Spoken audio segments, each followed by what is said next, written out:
మీలాగా ఎంతోమంది గతంలో ఇండిపెండెంట్గా పార్టీస్ని ఫ్లోట్ చేసి అవి మళ్ళీ ఇతర పార్టీలో మర్జ్ అయిపోయిన సందర్భాలు మన తెలుగు రాష్ట్రాల్లో మన కళ్ళ ముందు కనిపిస్తుంది. ఆ ప్రయాణం అన్నది అంత స్మూత్గా ఉంటుంది అనుకుంటున్నాను. చిరంజీవి ఏమో ఒక కేంద్ర మంత్రి పదవికి 17 మంది ఎమ్మెల్యేలు అమ్మేశాడు. షర్మిలానేమో పిసిసి అధ్యక్ష పదవికి పార్టీని క్లోజ్ చేయించింది. అక్కడున్న ఆర్ఎస్ ప్రవీణ్ కుమార్ ఏమో 150 లక్షల మంది దళితులను తీసుకుని వెళ్ళిపోయి తాకట్టు పెట్టి బీఆర్ఎస్లో చేరుతారు. నాణ్యమైన మద్యాన్ని మేము అధికారంలోకి ఇస్తామని చెప్పే పరిస్థితుల్లో అలాంటి సమాజంలో మనం ఉన్నాము. ఎలా చూడాలి? ఒక 75 సంవత్సరాల వ్యక్తి ఇంకో మహా అయితే ఎంతకాలం బతుకుతాం మనం? రాజకీయాల్లో నువ్వు చూడని పదవి లేదు. లోకేష్ గారిని కాపాడడం కోసమే అక్కడ మీరు పోటీ చేస్తున్నారు మంగళగిరిలో అని చెప్పి ఒక ఆరోపణ మీ పైన. ఎమ్మెల్యేగా నారా లోకేష్ని ఓడించడానికే వచ్చిన నేను. మిమ్మల్ని నాయకుడిగా గుర్తిస్తే 2019లోనే మీరు గెలిచేవాళ్ళు.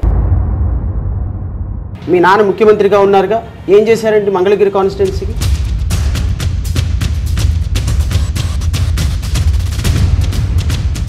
రాష్ట్రానికి మంత్రిగా పనిచేసి ఒక్క కంపెనీ కూడా తేకుండా మంగళగిరిని నాశనం చేసినటువంటి వ్యక్తి నారా లోకేష్. అవినాష్ రెడ్డి గారిని విమర్శిస్తూ ఉన్న షర్మిల ఆయనపై పోటీకి ఈరోజు సవాల్ చేసిన పరిస్థితి. షర్మిలకి వాళ్ళ అన్నయ్య ప్రాపర్టీస్ సెటిల్ చేసినట్టయితే షర్మిల రాజకీయ పార్టీ పెట్టేదమ్మా వైఎస్ఆర్టీపీ. చంద్రబాబు నాయుడు గారు మంచోళ్ళ, జగన్మోహన్ రెడ్డి గారు మంచోళ్ళ అంటే ఏం చెప్తారు? ఒక్కసారి జగన్మోహన్ రెడ్డి నమ్మాడు అంటే వాళ్ళని ఎప్పటికీ వదలడు. చంద్రబాబు నాయుడు గారు ఏంటంటే వాడుకొని వదిలేయటంలో ఆయన గిన్నిస్ బుక్ ఎక్కాడు. ఒక పార్టీకి అధ్యక్షుడు కూడా పక్క వ్యక్తి పైన నా గెలుపు డిపెండ్ అయిపోయింది, ఆయన గెలిపించాలి అని చెప్పడం ఎలా అర్థం చేసుకో? ఒక పిచ్చి పట్టినటువంటి వ్యక్తి ఎలా అయితే గంటకు ఒక మాట మాట్లాడతాడో అలాంటి మాటలు మాట్లాడేటువంటి పొలిటీషియన్ ఆంధ్రప్రదేశ్ రాష్ట్రంలో పవన్ కళ్యాణ్. పిఠాపురంలో పవన్ కళ్యాణ్ ఓడిపోతాడు. సో పవన్ కళ్యాణ్ అనేటువంటి వ్యక్తి అసలు రాజకీయాలకు పనికిరాడు నా దృష్టిలో.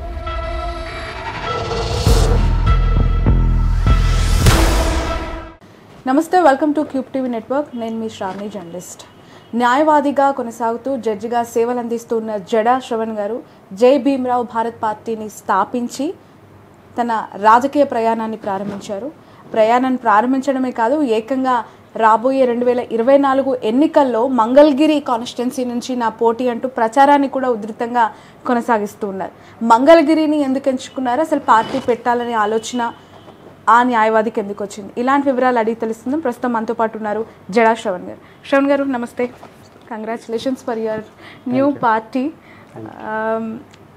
న్యాయవాద వృత్తి, రాజకీయాలు రెండు భిన్న కోణాలు. ఒక రకంగా చెప్పాలి అంటే ఉత్తర దక్షిణ ధృవాల్లాగా ఉంటాయి. కానీ మీరు ఈ రెండుని ఏకం చేస్తూ పార్టీని ఫ్లోట్ చేశారు. ఎలా చూడాలి? అవును, రాజకీయం న్యాయవాదం రెండు భిన్న కోణాలు ఎప్పటికీ కావా? రాదు. అబ్సల్యూట్లీ రాంగ్ అది. ఎందుకంటే న్యాయవాది అంటేనే సామాజిక ఇంజనీర్. మీరు భారతదేశానికి స్వతంత్రం తీసుకొచ్చినటువంటి ఏ నాయకుడినైనా మీరు తీసుకోండి, గాంధీజీ గారి దగ్గర నుంచి డాక్టర్ బిఆర్ అంబేద్కర్, సర్దార్ వల్లభాయ్ పటేల్, ఎలాంటి నాయకులు వీళ్ళందరినీ మీరు టాప్ 100 ప్రామినెంట్ నాయకులు తీసుకుంటే అందులో 90 మంది అడ్వకేట్సే ఉన్నారు.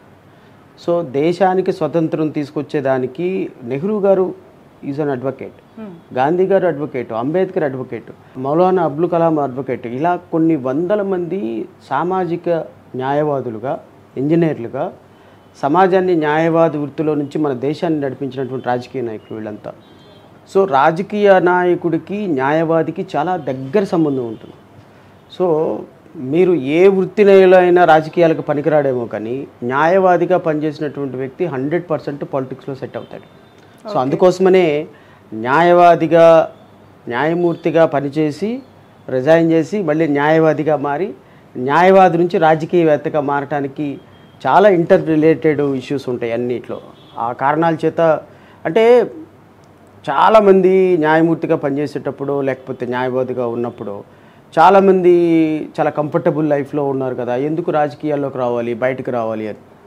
నేనేమంటానంటే న్యాయ వ్యవస్థ అనేది చాలా లిమిటెడ్ పాత్ర పోషిస్తుంది. సో రాజకీయంగా ఈ దేశంలో ప్రజల భవిష్యత్తు మారాలన్నా, తరం మారాలన్నా there should be some change. ఈ చేంజ్ ఎక్కడి నుంచి మొదలవ్వాలంటే ఎక్కడో ఒక పాయింట్ నుంచి చేంజ్ మొదలవ్వాలి. ఆ చేంజ్ మొదలవటానికి రాజకీయంతోనే సాధ్యమని నమ్మేటువంటి వ్యక్తి. అందుకోసమనే బడుగు బలహీన వర్గాల కోసం, అణగారిన వర్గాల కోసం ఖచ్చితంగా ఇప్పుడు ఒక ఎమ్మెల్యేగా, ఒక ఎంపీగా చంద్రబాబు నాయుడు దగ్గర, లేకపోతే జగన్మోహన్ రెడ్డి దగ్గర, వీళ్ళందరి దగ్గర ఒక ఎమ్మెల్యేగా, ఎంపీగా పనిచేసిన వాళ్ళు ఏది మాట్లాడమంటే అది మాట్లాడాలి. మీకు వాయిస్ ఉండదు. సో ఖచ్చితంగా ఇండిపెండెంట్ వాయిస్ ఉండాలి అంటే, అణగారిన వర్గాల కోసం వాయిస్ ఉండాలి అంటే, అసెంబ్లీలో శాసనసభల్లో శాసనాలు చేసే స్థాయికి మనం ఎదగాలి అంటే మనకి ఇండిపెండెంట్ భావజాలం ఉంటే సరిపోదు, ఇండిపెండెంట్గా ఒక పార్టీ ఉండాలి. అందుకోసమనే రాజకీయంలోకి రావాలి, రాజకీయ పార్టీ పెట్టాలి. ప్రాబబ్లీ అది ఇంకో 30 years 40 years పట్టచ్చు. నేను చేసే ప్రయాణం, నేను చేరాలనుకున్న ప్రయాణం, గమ్యస్థానం, it will take another couple of decades. Right. మీరన్న పాయింట్కి వస్తే ఇండిపెండెంట్గా వాయిస్ ఉండాలి, అది రేజ్ అవ్వాలి. ఈ ప్రయాణం చాలా దూరం కావచ్చు కానీ నమ్మకం ఉంది అంటున్నారు. మీలాగా ఎంతోమంది గతంలో ఇండిపెండెంట్గా పార్టీస్ని ఫ్లోట్ చేసి అవి మళ్ళీ ఇతర పార్టీల్లో మర్జ్ అయిపోయిన సందర్భాలు మన తెలుగు రాష్ట్రాల్లో మన కళ్ళ ముందు కనిపిస్తుంది. మీలాగే జేడి లక్ష్మీనారాయణ గారు కూడా ఇక్కడ ఒక పార్టీని ఆవిష్కరించారు. But is it smoother? అంటే ఐ మీన్ ఆ ప్రయాణం అన్నది అంత స్మూత్గా ఉంటుంది అనుకుంటున్నారు? అసలు అన్నిటికంటే కష్టమైన ప్రయాణం రాజకీయ పార్టీ పెట్టి నడిపించడం. It is not easy task. 100 కోట్ల రూపాయలు ఉన్న రాజకీయ నాయకులు కూడా వాళ్ళందరూ ఏదో ఒక పార్టీలోకి వెళ్ళి ఒక ఎమ్మెల్యేనో, ఎంపీనో డబ్బులు పెట్టి అవ్వదామనుకున్న ఇలాంటి రోజుల్లో అసలు ఒక రాజకీయ పార్టీ పెట్టి రాజకీయాలు చేయాలి అనుకోవటం ఎంత సాహసం అంటే, అది ఆ రాజకీయ పార్టీ పెట్టడం చాలా ఈజీ అమ్మా. ఎవరైనా వెళ్ళి ఒక 5 లక్షల రూపాయలు రిజిస్ట్రేషన్ చేయించుకోవచ్చు పార్టీ. బట్ నడపటం చాలా కష్టం, ప్రజల్లో నమ్మకం పెంచడం కష్టం.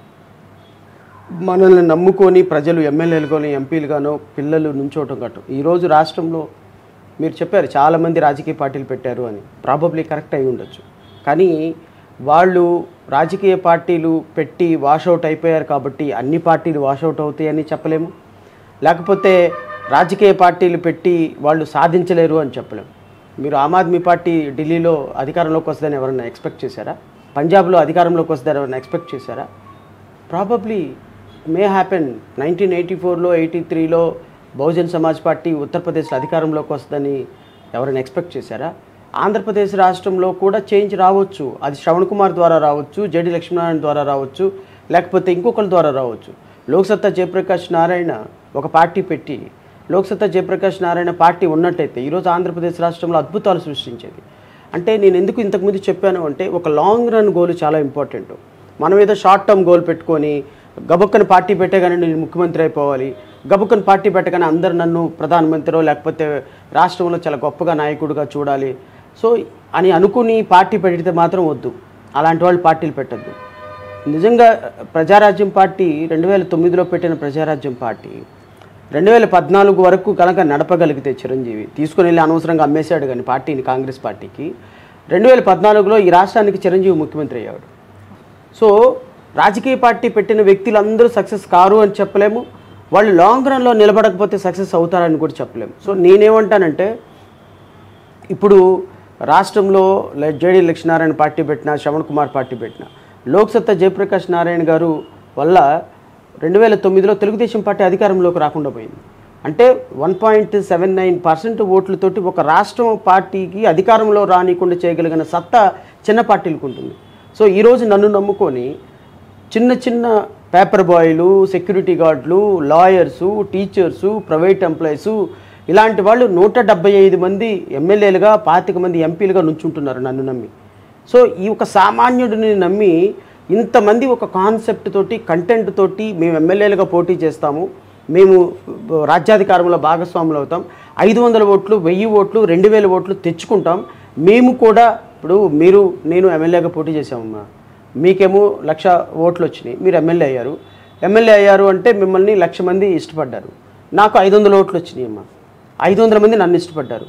సో ఈరోజు నిన్ను 1,00,000 మంది ఇష్టపడిన వాళ్ళు ఎమ్మెల్యేగా రేపొద్దున ఎలక్షన్లో 5 సంవత్సరాల తర్వాత పోటీ చేస్తే మీకు 5,000 ఓట్లే రావచ్చు, నాకు 500 ఓట్లలో వచ్చిన ఓట్లు నాకు 50,000 ఓట్లు రావచ్చు. సో నన్ను 500 మంది నన్ను ఎమ్మెల్యేగా ఇష్టపడితే నేను ఆ 500 మంది కోసం పనిచేయాలి.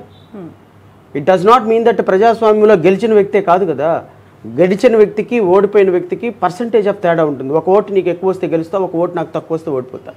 సో నా లక్ష్యం అసలు ఆల్టర్నేటివ్ పొలిటికల్ సిస్టంలో మేము 1,00,000 కోట్లు 1,000 కోట్లు ఖర్చు పెట్టి ఎమ్మెల్యేలుగా ఎంపీలుగా గెలుస్తున్నామన్న వాళ్ళకి there should be a check. నా టార్గెట్ 2024లో ప్రతి కాన్స్టిట్యున్సీలో ప్రతి అభ్యర్థి 5,000 ఓట్లు తెచ్చుకోవాలి.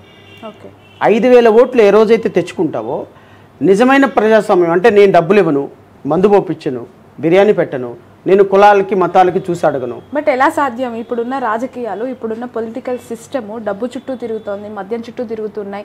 ఏకంగా పార్టీల అధినేతలే నాణ్యమైన మద్యాన్ని మేము ఇస్తామని చెప్పే పరిస్థితుల్లో అలాంటి సమాజంలో మనం ఉన్నాము. ఎలా చూడాలి దీన్ని? మీరు డబ్బు లేకుండా most unfortunate on part of Chandrababu Naidu. నిజంగా నేను 14 ఏళ్ళు ముఖ్యమంత్రిగా పనిచేసి 40 సంవత్సరాలు ఇండస్ట్రీగా ఉన్నటువంటి వ్యక్తి ఒకప్పుడు ఎన్టీ రామారావు మద్య నిషేధం పెడితే ఆ మద్య నిషేధాన్ని ఈ రాష్ట్రంలో తూట్లు పొడిచి ఎందుకు మద్య నిషేధం అమలుపరచలేము? గుజరాత్లో అమలుపరచడం లేదా? 3 రాష్ట్రాల్లో భారతదేశంలో అమలుపరుస్తున్నామే, ఆంధ్రప్రదేశ్లో ఎందుకు అమలుపరచలేమని ఆలోచించుద్దా? నాణ్యమైన మద్యాన్ని ఇస్తానని ఒక ఆయన అంటాడు, ఇంకో ఆయనేమో బెల్ట్ షాపులు లేకుండా చేస్తానంటాడు. బెల్ట్ షాపులు లేకుండా చేయండి. అసలు మద్యం తాగటాన్ని డిస్క్రైబ్ చేస్తాను నేను, ఇది కేవలం మద్యం ఒక 5 స్టార్ హోటల్కే పరిమితం చేస్తాననేమో జగన్మోహన్ రెడ్డి చెప్తాడు. ఆయనేమో బెల్ట్ షాపులు పెట్టి 1,000 కోట్ల రూపాయలు దోచుకుంటాడు. చంద్రబాబు నాయుడు ఏమో నాణ్యమైన మద్యాన్ని ఇస్తానంట. అంటే అసలు నాణ్యమైన విద్యను ఇస్తానని చెప్పాలమ్మా, నాణ్యమైన వైద్యాన్ని ఇస్తానని చెప్పాలి. అదే కానీ నాణ్యమైన విద్యని వైద్యాన్ని కాదని నాణ్యమైన మద్యాన్ని ఇస్తాను అంటే ఏంటో నాకు అర్థం కాలే. అసలు అంటే మైండ్ బ్లాక్ అయ్యి చేస్తున్న ప్రామిసో అర్థం కావటంలా. బట్ ఏదేమైనా ఒక 75 సంవత్సరాల వ్యక్తి, ఇంకో మహా అయితే ఎంతకాలం బతుకుతాం మనం? రాజకీయాల్లో నువ్వు చూడని పదవి లేదు. ఇప్పటి కూడా సమాజం బాగుపడాలని కోరుకుపోతే ఎట్లా? ఇప్పటి కూడా సమాజంలో యువత బాగుపడాలని కోరుకుపోతే ఎట్లా? సో మీరు అన్నట్టు క్వాలిటీ మద్యాన్ని ఇస్తానో లేదో అని చెప్పిన చంద్రబాబు నాయుడు స్టేట్మెంట్ని ఖచ్చితంగా నేను ఖండిస్తున్నా. నెంబర్ 2, మీరు అన్నట్టు డబ్బులు ఇస్తేనే రాజకీయం, ఇదే ఇంకోటి చేస్తేనే రాజకీయం అని అంటున్నారు. మీరు గమనించారో లేదో, వ్యవస్థ మారుతుంది, చాలా వ్యవస్థ మారుతుంది. మీరు ఒకప్పుడు సినిమా తీయాలి అంటే, ఒక సినిమా తీసి రిలీజ్ చేయాలి అంటే ఒక డైరెక్టరు, నిర్మాత, అతనికి సభ్యత్వం, అతను ఏ క్యాస్టు, అతను ఏ రికమెండేషన్తో వచ్చాడు, పలానా డైరెక్టరు పలానా నిర్మాత అతను రికమెండ్ చేశాడా లేదా, అతను రికమెండ్ చేస్తేనే సినిమా తీయాలా లేదా అనేటువంటి 100 బ్యారికేడ్స్ దాటుకున్న తర్వాత ఒక మూవీ రిలీజ్ చేయాల్సి వస్తుంది. ఒక మీలాంటి ఒక ప్రామినెంట్ యాంకరో లేకపోతే సమాజం పట్ల అవగాహన ఉన్న ఒక యాంకరు ఒక ఇంటర్వ్యూలోకి వెళ్ళి, ఒక టీవీలోకి వెళ్ళి ఒక ఇంటర్వ్యూ చేయాలి అంటే, నాలాంటి వ్యక్తిని లేకపోతే సామాన్యమైనటువంటి వ్యక్తులను ఎవరైనా ఇంటర్వ్యూ చేసి అది టెలికాస్ట్ కావాలి అంటే ఏ ఛానల్లో అయినా సరే పర్మిషన్ ఉండేది కాదు. వాళ్ళ ఎజెండాకి ఫిక్స్ అయితే మాత్రం వచ్చేది. ఈరోజు ఏమైపోయిందమ్మా? ఇంటర్నెట్ యుగం అయిపోయింది. ఎవడైనా సరే సినిమా తీసి ఊరు పేరులోనే తీసేసి సినిమా ఓటీటీలో పెట్టేయచ్చు, యూట్యూబ్లో చేసేయచ్చు. మీలాంటి వ్యక్తులు ఎవరినైనా ఇంటర్వ్యూ చేసేయచ్చు, మీ దగ్గర టాలెంట్ ఉంటే పెట్టేయచ్చు. మరి where is the old system? Now system has been changed a lot. ప్రజాస్వామ్యం, డెమోక్రసీ కూడా చేంజ్ అవ్వచ్చు. ఒకప్పుడు డిజిటల్ యుగంలో ఇంటింటికి వెళ్ళి క్యాంపెయిన్ చేసి ఓట్లు తెచ్చుకునేవాళ్ళు. ఈ రోజున సోషల్ మీడియాలో కూర్చొని ప్రచారం చేసి ఓట్లు తెచ్చుకుంటున్నారు. ఒక ఓటరు 100 ఛానల్స్ చూస్తున్నాడు, ఈటీవీ చూస్తున్నాడు, ఇంటర్నెట్ చూస్తున్నాడు, పేపర్ చదువుతున్నాడు, ఆంధ్రజ్యోతి పేపర్ చదువుతున్నాడు, యూట్యూబ్ చూస్తున్నాడు, ఫేస్బుక్ చూస్తున్నాడు. ఇవన్నీ చూసి ఒక ఒపీనియన్కి వస్తున్నాడు. నేనేమంటానంటే పొలిటికల్ సిస్టంలో డబ్బు తీసుకోకుండా ఓటు వేయాలి, ప్రజాస్వామ్యాన్ని ప్రజాస్వామ్యంగా చూడాలి అనేటువంటి ఒక ఆలోచన పెరుగుతుంది. రోజు రోజుకి ఇంక్రీజ్ అవుతుంది. అట్లీస్ట్ యూత్లో ఇంక్రీజ్ అవుతుంది ఇది. సో దీన్ని మనం ప్రామినెంట్గా తీసుకొని ఖచ్చితంగా ఈరోజు స్టార్టింగ్ పాయింట్గా తీసుకుంటే రాబోయే 30 yearsలో అలాంటి సొసైటీ చూడొచ్చేమనేది నా లాంగ్ రన్ గోల్. రైట్. ఇంత చేస్తున్న జడా శ్రవణ్ గారి గురించి పర్సనల్గా ఒక క్వశ్చన్ అడగాల్సిన సందర్భం. టీడీపీ అనుకూల పత్రికల్లో, ఛానళ్లలో అనేక చర్చా కార్యక్రమాల్లో పాల్గొన్న జడా శ్రవణ్ చంద్రబాబు నాయుడు గారికి, లోకేష్ గారికి ప్రతి విషయంలో ప్రభుత్వం పైన బురద జల్లే ప్రయత్నము, ఎత్తి చూపించే ప్రయత్నం, వాళ్ళ గొంతు మీ గొంతు ఒకే రకంగా ఉండి పోరాటం చేసిన వ్యక్తి ఉన్న ఫలంగా ఎందుకు ఈ యూటర్న్ తీసుకున్నారు? అమ్మ, ఉద్యమం వేరు, రాజకీయం వేరు. 2019 నుంచి నేను ఉద్యమంలో ఉన్నా. అంటే ప్రజాస్వామ్యంలో ప్రతిపక్షాలన్నీ కూడా కలిసి పాలకపక్షం మీద ఫైట్ చేయాలి. అంటే ఇప్పుడు మీరు ముఖ్యమంత్రి అయ్యారనుకో, మీ పార్టీ మీ పార్టీతో కలిసి పోటీ చేసినటువంటి పార్టీలన్నీ ప్రతిపక్షం అవుతాయి. మీరు ఏదైనా తప్పు చేస్తే ప్రజల గొంతుకుగా మేము ఉండి మిమ్మల్ని ప్రశ్నించాలి. మేము it is not that fight between opposition leaders. It is a fight between ruling party and opposition party. నేను, చంద్రబాబు నాయుడు గారు, పవన్ కళ్యాణ్, సిపిఐ, సిపిఎం మేమందరం కలిసి ప్రభుత్వాన్ని ప్రశ్నించాం. అయితే ప్రభుత్వాన్ని ప్రశ్నించేటప్పుడు నాకు ఒక ప్లాట్ఫామ్ ఫెసిలిటేట్ చేసింది మాత్రం తెలుగుదేశం అనుకూలమైనటువంటి మీడియా అని చాలామంది మీలాంటి వాళ్ళ అభిప్రాయం. నేను ఆ అభిప్రాయంతో ఏకీభవించను. నేనేమంటానంటే నేను మాట్లాడినటువంటి ఛానల్స్, లేకపోతే నేను మాట్లాడినటువంటి సోషల్ మీడియా ప్లాట్ఫామ్స్, లేకపోతే నేను మాట్లాడినటువంటి శాటిలైట్ ఛానల్స్, లేకపోతే పత్రికలు కానీ ఇవన్నీ కూడా ప్రభుత్వ వ్యతిరేక వాయిస్కి ప్రాముఖ్యమైనటువంటి పాత్ర ఇచ్చే సందర్భంలో నన్ను వాళ్ళు ఫెసిలిటేట్ చేశారు. దళిత సమస్యల పట్ల, సామాజిక సమస్యల పట్ల, అమరావతి రైతుల పట్ల, ప్రభుత్వం చేస్తున్నటువంటి దుర్మార్గ చర్యల పట్ల నేను ప్రశ్నిస్తున్నప్పుడు నా ప్రశ్న ప్రజలకి రీచ్ అవుతుందని వాళ్ళు నాకు ఫెసిలిటేట్ చేశారు. That does not mean that I'm favour of Chandrababu Naidu. That does not mean that I'm working with TDP. it is a democracy and the opposition parties that we are all collectively fighting against the government. So ఆ ప్రాసెస్లో భాగంగా నేను కొంచెం voice raise చేయటం వల్ల సామాన్యులకో మీలాంటి వాళ్ళకి అలాంటి ఒపీనియన్ ఉండి ఉండొచ్చు. ఇప్పుడు పొలిటికల్ పార్టీస్ ఏర్పాటు చేసాం. పొలిటికల్గా నేను కూడా ఒక పార్టీ పెట్టుకున్నా. నేను ఇప్పుడు ప్రజల దగ్గరికి వెళ్ళి ఓటు అడుగుతున్నా. నేను మీ దగ్గరికి వచ్చి ఓటు అడిగి చంద్రబాబు నాయుడుకి ఓటు వేయండి, జగన్మోహన్ రెడ్డికి ఓటు వేయండి అని నేను చెప్పలేను కదా. సో నేను డెమోక్రసీలో ప్రజల దగ్గరికి వెళ్ళి ఓటు అడిగే సందర్భంలో చంద్రబాబు నాయుడు ఏం తప్పులు చేశాడో చెప్పాలి, జగన్మోహన్ రెడ్డి ఏం తప్పులు చేశాడో చెప్పాలి, బీజేపీ ఏం తప్పులు చేసిందో చెప్పగలిగితేనే నేనేం చేయగలను నేను చెప్పగలుగుతా. సో నేను ఒక పొలిటికల్ పార్టీ అధ్యక్షుడిగా ఈరోజు చంద్రబాబు నాయుడు విమర్శించడానికి కారణం అదే. బికాస్ ప్రజలకి people should know the truth. And Jaganmohan Reddy విమర్శించడానికి కారణం అదే. 5 సంవత్సరాలు జగన్మోహన్ రెడ్డిని విమర్శించాం. కనీసం ఈ 3 నెలలైనా చంద్రబాబు నాయుడు చేసిన చెప్తేనే కదా ప్రజలు నాకు ఓటేస్తారు. So it is all about democracy. నేను డెమోక్రటిక్ ప్రాసెస్లో చాలా కీన్గా అబ్జర్వ్ చేసే వ్యక్తిని కాబట్టి సో ఖచ్చితంగా నేను ఏ ఇంటెన్షనల్తోనో లేకపోతే ఎవరి సపోర్ట్తోనో ప్రజల దగ్గరికి వెళ్ళటంలా. బట్ ఇప్పుడు మీ మీద అలాంటి ఒక అలిగేషన్, అలాంటి ఒక బురద జల్లే ప్రయత్నం అవ్వచ్చు. మీరు చంద్రబాబు నాయుడు గారికి అనుసరణలో పార్టీ పెట్టారని, లోకేష్ గారిని కాపాడడం కోసమే అక్కడ ఓట్ని స్ప్లిట్ చేయటానికే మీరు పోటీ చేస్తున్నారు మంగళగిరిలో అని చెప్పి ఒక ఆరోపణ మీ పైన ఉంది. అంటే మీరే అంటున్నారు ఆరోపణని. ఆరోపణ వేరు, వాస్తవం వేరు. నేను ఆన్ మీడియా చెప్పలేను కదా నాకు ఓటేయండి లేదంటే జగన్కి ఓటేయండి అని. చంద్రబాబు నాయుడుకి, నారా లోకేష్కి, టీడీపీకి, ఎన్డీఏ అలయన్స్కి ఓటు మాత్రం వేయద్దు. వీళ్ళకి తప్ప ఎవరికి ఓటేసినా ఐ డోంట్ మైండ్. ఎందుకో చెప్పనా, ఒక గుడ్డి కంటే మెల్ల బెటర్ అని భారతీయ జనతా పార్టీ ఈ రాష్ట్రానికి చేసిన అన్యాయం అయిన ఇంత దుర్మార్గకరమైనటువంటి అంశంలో మీరు భారతీయ జనతా పార్టీతో కూడినటువంటి తెలుగుదేశం, జనసేనకి ఓటు వేసే కంటే ఒక విధంగా చాలా far better compare to Bharatiya Janata Party, Jaganmohan Reddy. So నేను మీ మీడియా ద్వారా రాష్ట్ర ప్రజలకు చెప్తున్నా, ఇది ఎవరు నారా లొకేషన్ సేవ్ చేయడానికి లేకపోతే చంద్రబాబు నాయుడిని ఫేవర్ చేయడానికి అక్కడ ఓట్లు చీల్చడానికి రావట్లేదు. ఎమ్మెల్యేగా నారా లోకేష్ని ఓడించడానికే వచ్చిన నేను. ఎమ్మెల్యేగా నారా లోకేష్ని ఓడిస్తాను. ఖచ్చితంగా మంగళగిరి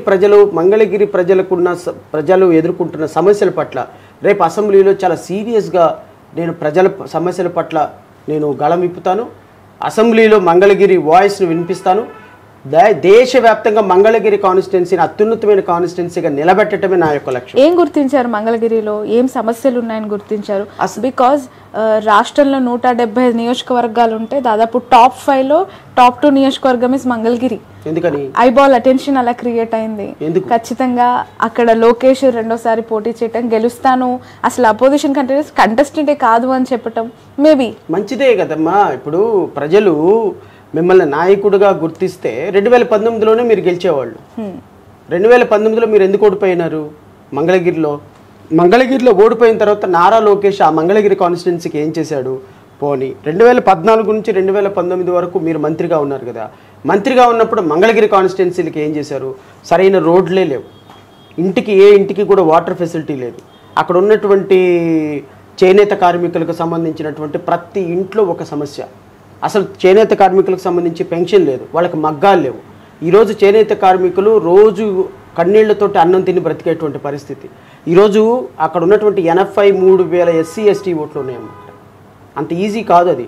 ఒక విధంగా తాడికొండ కంటే ఎక్కువ మంది ఎస్సీ ఎస్టీలు ఉన్నటువంటి కాన్స్టిట్యున్సీ అది. ఏ ఇంటికి వెళ్ళినా సమస్యలతో స్వాగతం. ఇళ్ళు లేవు, వాటర్ ఫెసిలిటీ లేదు, శానిటేషన్ లేదు, డ్రైనేజ్ లేదు, ఏ విధమైనటువంటి ఫెసిలిటీస్ లేకుండా వాళ్ళు దుర్భరమైన బ్రతుకులు బతుకుతున్నారు. మంగళగిరి కాన్స్టిట్యున్సీ రమ్మనండి నాతో, నారా లోకేష్ని. నేనంటే ఏ రోజు ఎమ్మెల్యేగా పోటీ చేయలేదు, నేను ఈ రాష్ట్రం అధికారంలో లేను. నువ్వు మొన్నటిదాకా మంత్రిగా ఉన్నావుగా, మీ నాన్న ముఖ్యమంత్రిగా ఉన్నారుగా. ఏం చేశారండి మంగళగిరి కాన్స్టిట్యున్సీకి? ఏం చేశారని ఈరోజు ఓటు అడుగుతున్నారు మంగళగిరి కాన్స్టిట్యున్సీలో? మంగళగిరి కాన్స్టిట్యున్సీలో చెప్పుకోవటానికి ఒక్క అద్భుతమైనటువంటి కట్టడం ఒకటి ఉందా? అసలు కనీసం మంగళగిరి కాన్స్టిట్యున్సీలో, ఇంకా మంగళగిరి కాన్స్టిట్యున్సీలో ఉన్న ఇంతకు ముందు ఉన్నటువంటి పిల్లలు ఆడుకుంటూ ఉంటారు దాన్ని, వాటర్ వరల్డ్ దాన్ని ఇంకా కబ్జా చేసినటువంటి దుర్మార్గుడు నారా లోకేష్. సో ఇలాంటివి కొన్ని వందల దుర్మార్గాలు ఆ మంగళగిరి కాన్స్టిట్యున్సీలో ఏ వర్గ ప్రజలను కూడా, సామాన్యులను కానీ, మిడిల్ క్లాస్ మ్యాన్లు కానీ, అప్పర్ కమ్యూనిటీస్ని కానీ ఎవరిని కూడా ఓటు అడిగే నైతిక అర్హత లేని వ్యక్తి నారా లోకేష్. కొన్ని వందల కోట్ల రూపాయలు మంగళగిరిలో కంపెనీలు పెడతానని కంపెనీలు పెట్టకుండా ప్లగ్ అండ్ పే పాలసీ అని ఒక పాలసీని తీసుకొచ్చి దాంట్లో 100 కోట్లు దోచుకున్న వ్యక్తి నారా లోకేష్. ఈ రాష్ట్రానికి మంత్రిగా పనిచేసి ఒక్క కంపెనీ కూడా తేకుండా మంగళగిరిని నాశనం చేసినటువంటి వ్యక్తి నారా లోకేష్. వాళ్ళ నాన్న ఈ రాష్ట్రాన్ని నాశనం చేసి ఈరోజు తాడికొండ నాశనం అయిపోవడానికి ఎవరు? తెలుగుదేశం పార్టీ కారణం కదా. సో కొన్ని వందల ఇన్సిడెంట్స్ ఉన్నాయి. నేను గమనించిన ప్రాబ్లమ్స్ ఏమున్నాయి మంగళగిరిలో అన్నారు. మంగళగిరిలో ప్రతి ఇంట్లో ప్రాబ్లమేనా? దానికి కారణం ఎవరని మీరు అడగొచ్చు. ఈ రాష్ట్రాన్ని పరిపాలించినటువంటి 2014 నుంచి 19 వరకు పరిపాలించిన తెలుగుదేశం పార్టీ కారణం, 19 నుంచి 24 వరకు పరిపాలించిన వైఎస్ఆర్ కాంగ్రెస్ పార్టీ కారణం. దీనికి ఎవరు ఎగ్జామ్షన్ లేదు, ఎవరికి ఎగ్జామ్షన్ లేదు. నిన్న నేను ఒక 1000 ఇళ్ళు తిరిగి ఉంటానమ్మా. కనీసం ఆ ఇంట్లో ఒక్క 10 నిమిషాలు కూడా మనం కూర్చోలేము.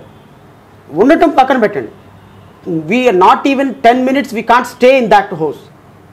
బికాస్ ఆ హౌసెస్ అంత దుర్భరమైన బ్రతుకుల్లో ఉన్నాయి వాళ్ళు.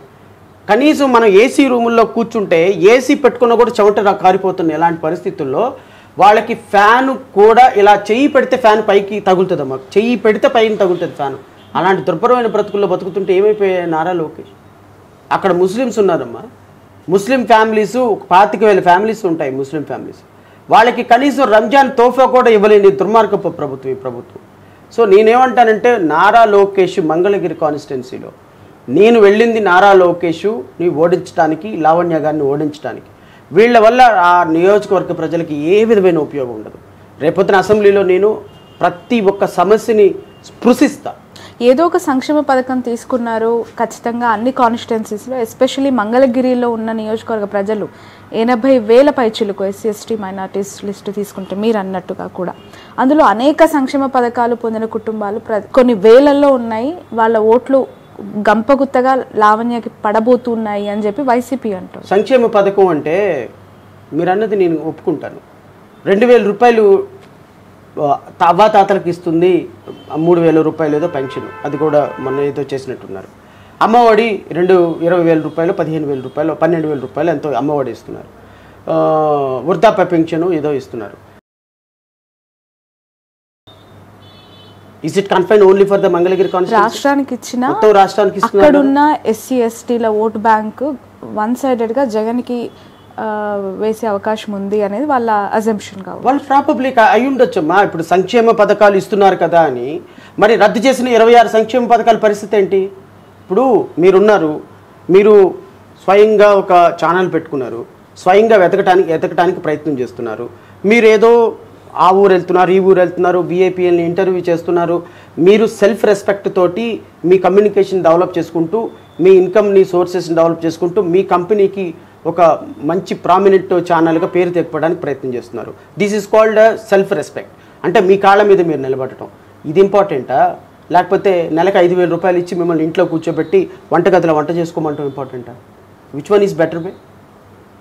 మహిళలందరూ మీలాగా ఉండొద్దమ్మా. కాస్త కూస్త చదువుకున్న వాళ్ళు, దళిత బిడ్డలు నాలాగా ఉండొద్దా? నాలాగా కోటేసుకోవద్దా? ఇక జీవితం అంతా నువ్వు ఇచ్చే 2,000 రూపాయలు తీసుకొని వాళ్ళు ఇచ్చే 3,000 రూపాయలు తీసుకొని నీకు ఓటేయాలా? ఎక్కడో చేంజ్ అవసరం లేదా? నారా లోకేష్ వస్తేనేమో, తెలుగుదేశం పార్టీ వస్తేనేమో వాళ్ళకి సూపర్ 6. అంటే వాళ్ళ కాళ్ళ మీద నిలబడేటువంటి ప్రయత్నం చేసే ఆలోచన ఒక్కటి కూడా ఉండదా? అంటే మీరు 2,000 రూపాయలు వాలంటీర్ ద్వారా పెన్షన్ తీసుకొచ్చి ఇస్తున్నారు కాబట్టి మీకు ఓటేసి మళ్ళీ ఇంకో 5 సంవత్సరాలు మీరు లైన్లో నుంచొని మళ్ళీ పెన్షన్ తీసుకోమంటారా? మళ్ళీ వృద్ధాప్య పెన్షన్ తీసుకోమంటారా? మళ్ళీ నిరుద్యోగ వృత్తి తీసుకోమంటారా? సో ఎక్కడ ఉంది మీరు ఆలోచించండి. మన కాళ్ళ మీద మనం నిలబెట్టి వైఎస్ఆర్ కాంగ్రెస్ పార్టీ ప్రభుత్వంలో నేను ఛాలెంజ్ చేస్తున్నా, I have statistic reports with me. ఒక్క అభ్యర్థి కంటే ఒక్క యువకుడికి కూడా ఈ రాష్ట్రంలో 1,50,00,000 మంది దళితులు ఉన్నారు. 45 లక్షల మంది యువత ఉన్నారు, అంటే బిలో 25 years ఏజ్ గ్రూప్ వాళ్ళు. ఒక్క లోన్ ఇవ్వలేదు. ఎలా బ్రతుకుతారు వాళ్ళు? ఒక్క ఆటో ఇవ్వలేదు. స్వయం ప్రతిపత్తితో బ్రతకటానికి ఒక్క ఆధారం చూపించలేదు. తల్లిదండ్రులకు 2,000 రూపాయలు పెన్షన్ ఇచ్చేసి పిల్లలను కూడా బతకండి అంటే మీరు నమ్మరు. ఈ రాష్ట్రంలో 30 లక్షల మంది ఇంజనీరింగ్ గ్రాడ్యుయేట్లు ఉన్నారు. అందులో 12 లక్షల మంది ఎస్సీ ఎస్టీ పిల్లలే ఇంజనీరింగ్ గ్రాడ్యుయేట్లు ఉన్నారు. ఒక్క పిల్లడికి ఉద్యోగం లేదు. ప్రతి సంవత్సరం శ్రవణి గారు ప్రతి సంవత్సరం 1,25,000 మంది ఇంజనీరింగ్ గ్రాడ్యుయేట్లు ఆంధ్రప్రదేశ్ రాష్ట్రంలో బయటకు వస్తున్నారు. 1,25,000 మంది కళ్ళు మూసుకొని కళ్ళు తెరిచేలోపు మార్చిలో 1,25,000 మంది ఇంజనీరింగ్ గ్రాడ్యుయేట్లు బయటకు వస్తున్నారు. వీళ్ళకి 500 ఉద్యోగాలు లేవు ఈ రాష్ట్రంలో. మీ హైదరాబాద్ పరిగెత్తాలి, 1,25,000 మంది. మీ హైదరాబాద్ పరిగెత్తాలి. దౌర్భాగ్యం 10 సంవత్సరాల తర్వాత కూడా తమిళనాడు పరిగెత్తాలి, కేరళ పరిగెత్తాలి, కర్ణాటక పరిగెత్తాలి, మహారాష్ట్ర పరిగెత్తాలి. సో ఇది ప్రభుత్వం ఎలా అంటాం? రైట్. జడా శ్రవణ్ గారు, సుదీర్ఘ అనుభవం ఉంది న్యాయవాద వృత్తిలో. ప్రస్తుతం ఉన్న పొలిటికల్ సిస్టమ్ ఎలా ఉంది? ఎస్పెషలీ యువత రావాలి, యువత రాజకీయాల్లో ఉండాలి, చదువుకున్న వాళ్ళు ఉండాలి, మద్యానికి డబ్బుకి ఆకర్షితులైన వాళ్ళు ఉండకూడదు అనేది గంటల గంటల ఉపన్యాసాల వరకే పరిమితం అవుతున్నట్టు కనిపిస్తుంది. మీరు అన్నది పార్షియల్లీ నేను అగ్రీ చేస్తాను. యువత అంతా అద్భుతంగా ఉండాలి, ఇంపాసిబుల్. లేకపోతే ఓట్లకి డబ్బులు తీసుకోకుండా కేవలం ట్రాన్స్పరెంట్గా ఉండే ప్రజాస్వామ్యవాదులకు ఓటేయాలి, దట్ ఈజ్ ఆల్సో ఇంపాసిబుల్. కానీ ఇంపాసిబుల్ అనేటువంటి పదాలకి మనం ఇంకా వర్స్ట్ థింగ్స్గా మార్చేద్దామా, లేకపోతే ఇంపాసిబుల్ దాన్ని పాసిబుల్ చేయడానికి ఏమన్నా ప్రయత్నం చేద్దామా? దీస్ ఆర్ ది 2 ఆస్పెక్ట్స్ అమ్మా. ఇప్పుడు నేను లేకపోతే నాలాగా చాలామంది ఒక పార్టీ పెట్టి ప్రయత్నం చేస్తున్న వాళ్ళకి ఎక్కడో ఒక చోట ఫుల్ స్టాప్ పడాలి అనేది మా ప్రయత్నం. మేము ఎమ్మెల్యేలుగా నాకు తెలిసి నేను ఈ ప్యాషన్ తోటి వెళ్తే, ఏది ఈ విధమైనటువంటి సాంప్రదాయ రాజకీయాలతో వెళ్తే బహుశా నేను నా లైఫ్ మొత్తం కష్టపడిన ఎమ్మెల్యే అవ్వటం కూడా చాలా కష్టమేమో. నిజంగా టు బి ఫ్రాంక్లీ స్పీక్స్ నేను ఎమ్మెల్యే అవ్వటం కూడా కష్టమేమో. కానీ నేను కష్టం కదా అని ఆగిపోతే న్యాయమూర్తిగా పనిచేసిన అనుభవం, న్యాయవాదిగా పనిచేసిన అనుభవం, లేకపోతే డెమోక్రసీని, ప్రజాస్వామ్యాన్ని, రాజ్యాంగాన్ని దగ్గరగా చదివినటువంటి వ్యక్తిగా అనుభవం. ఆ రోజున డాక్టర్ బిఆర్ అంబేద్కర్ కాంగ్రెస్ పార్టీలో చేరి ఉన్నట్టు ఆయన ఒకనాటికి ఈ దేశానికి ప్రధానమంత్రి అయ్యేవాళ్ళు. చాలామంది మీరు కాంగ్రెస్ పార్టీలో చేరండి, మీరు దళిత వర్గాలకు చెందిన వ్యక్తి, రాజ్యాంగాన్ని రాసిన వ్యక్తి, నెహ్రూ తర్వాత మీరే ప్రధానమంత్రి అవ్వచ్చేమో ఈ దేశానికి అంటే కూడా కాంగ్రెస్ పార్టీలో చేరకుండా తను ఒక సొంత పార్టీ పెట్టి ఫైట్ చేశాడు. ఆ రోజున అంబేద్కర్ గారి స్ఫూర్తి మాకు ఆదర్శం. నాలాంటి వ్యక్తి రేపు రాజకీయాల్లోకి వచ్చి ఏం సాధిస్తాడు అనేది it is a matter, it doesn't matter at all. కానీ మేము తీసుకొచ్చే థాట్, ఇప్పుడు మీరు నన్ను ఇంటర్వ్యూ చేస్తూ అడిగారు, సార్ డెమోక్రసీ ఏంటి, డబ్బు లేని రాజకీయాలు కావాలి, లేకపోతే మందు లేని రాజకీయాలు కావాలని. మీరు ఏ అంబటి రాంబాబునో లేకపోతే నారా లోకేష్నో ఈ మాట అడగగలరా? మీరు ఈ మాట అడగరు. రాజకీయం ఎలా ఉంది, ఎలా గెలిచిపోతున్నారు, ఏం చేయబోతున్నారు అని అడుగుతారు. అసలు ప్రజాస్వామ్యం ఏంటి సార్, డబ్బు లేకుండా రాజకీయాల్లోకి యువత రావాలి సార్, డబ్బులు మందు లేకుండా రాజకీయాలు చేయాలి సార్ అనే ప్రశ్న కూడా మీరు అడగలేరు. ఎందుకంటే వాళ్ళకి చెప్పే స్థాయి లేదు, మీరు వాళ్ళని అడిగే అవకాశం అంతకంటే లేదు. సో అట్లీస్ట్ మీరు ఆ ప్రశ్న అడుగుతున్నారు, నేను సమాధానం చెప్తున్నాను. ఈ ఇంటర్వ్యూ 10,000 మందో 1,000 మందో 2,000 మందో చూస్తారు, అంతకుముందు ఎక్కువ మంది చూస్తారని నేనైతే అనుకోవటంలో. ఎందుకంటే మనం చెప్పేటువంటి సాంప్రదాయమైనటువంటి మాటలు వినేటువంటి ఓపిక ప్రజలకు లేదు. అది అంతా ఎంటర్టైన్మెంటు, లేకపోతే దాన్ని మసాలా మిక్స్ చేసి చెప్పేటువంటి వాళ్ళకు ఉన్నంత ఆదరణ నాలాంటి వాళ్ళకు ఉండదన్న విషయం నాకు చాలా క్లియర్గా తెలుసు. అయినప్పటికీ కూడా ఈరోజు చేస్తున్నటువంటి ప్రయత్నం మన భావితరాలకి ఏమైనా ఒక మంచి ప్రయోగం వస్తుందేమో అన్న ఆలోచన. మీ పార్టీ విషయానికి వస్తే కోడికత్తి శ్రీను కిరాతకంగా చంపినా ఒప్పుకున్న ఒక నేరస్తుడికి టికెట్ దస్తగిరికి ఎలా చూడాలంటారు? ఇప్పుడు ముంబైలో 150 మందిని చంపిన కశ్యప్ ఉన్నాడు. అతనికి డైరెక్ట్గా షూట్ చేశారా, లేకపోతే డ్యూ ప్రాసెస్ ప్రకారం మరణశిక్ష వేశారా అతనికి? సో డ్యూ ప్రాసెస్ ప్రకారం మరణశిక్ష పడాలి తప్పు చేసిన వ్యక్తికైనా సరే. దస్తగిరి చంపారని ఒప్పుకొని చట్టం ముందు దోషిగా నిలబడి అప్రూవర్గా మారాడు. ఇప్పుడు దస్తగిరి సాక్షి మాత్రమే, అంతకుడు కాదు, దస్తగిరి సాక్షి మాత్రమే. ఒకవేళ సాక్షిగా ఉన్నప్పటికీ కూడా ఒకవేళ ఆయన రేపొద్దున మర్డర్ చేశాడు అని కోర్టు భావిస్తే అతనికి మరణశిక్ష వేస్తుంది. నేను అలా న్యాయస్థానం మరణశిక్షణ వేస్తే నేను ఎవరిని కాదంటానికి అండ్ నేను ఖచ్చితంగా యాక్సెప్ట్ చేసి తీరాల్సిందే. కానీ దస్తగిరికి ఈ రోజున ప్రాణభయం, ఏ రోజు బ్రతుకుతాడో ఏ రోజు చచ్చిపోతాడో తెలియని పరిస్థితుల్లో. అంటే ఇక్కడ రెండు కాన్ఫ్లిక్ట్స్ ఉన్నాయి. ఒకవైపు మీరు న్యాయవాద వృత్తిలో ఉన్నారు, న్యాయవాద అనుభవం మీకు చాలా ఎక్కువగా ఉంటుంది. అప్రూవర్గా మారిన ఒక వ్యక్తి ఖచ్చితంగా శిక్ష పడితే యాక్సెప్ట్ చేస్తానంటున్నారు. ఈ రెండు లైన్లను ఎలా చూడాలి? అదే వ్యక్తి మీరు టికెట్ ఇచ్చారు పార్టీ. నేను అదే మీకు క్లారిఫై చేస్తా. అప్రూవర్గా మారినటువంటి వ్యక్తి అప్రూవర్షిప్ కనుక కోర్టు యాక్సెప్ట్ చేస్తే రేపు శిక్ష పడదు.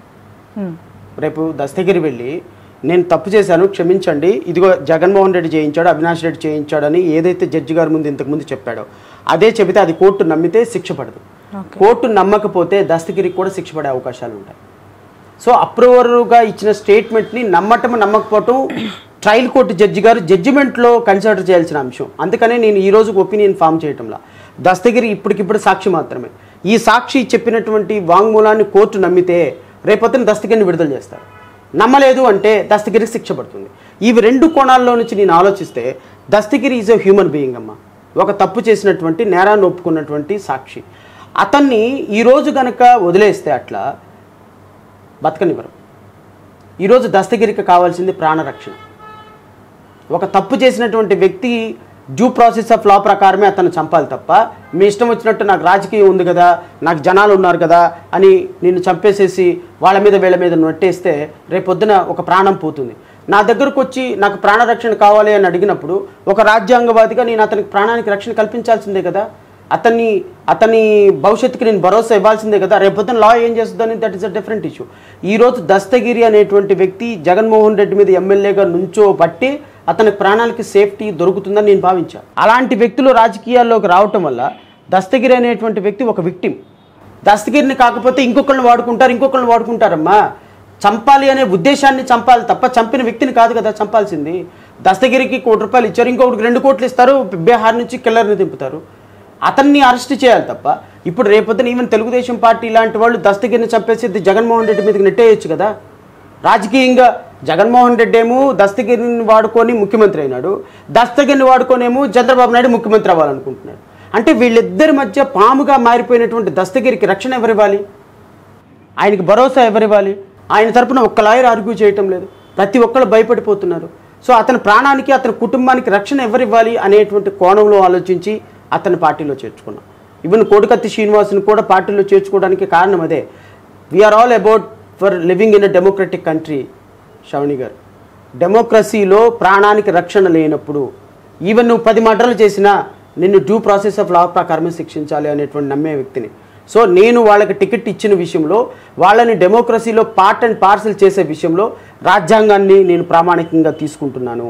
ఈవెన్ తప్పు చేసిన వ్యక్తి అయినా క్షమించమని అడిగినప్పుడు శిక్షించకుండా క్షమించేటువంటి భారత శిక్షా స్మృతి మనకు ఉంది కాబట్టి ఆ శిక్షా స్మృతిని చెప్పుకొని జడ్జిమెంట్లు చెప్పే నేను వాళ్ళని వాళ్ళని పార్టీలో చేర్చుకోవటమో టికెట్లు ఇవ్వటంలో 100% జస్టిఫికేషన్ ఉంది అని నేను భావిస్తాను. రైట్.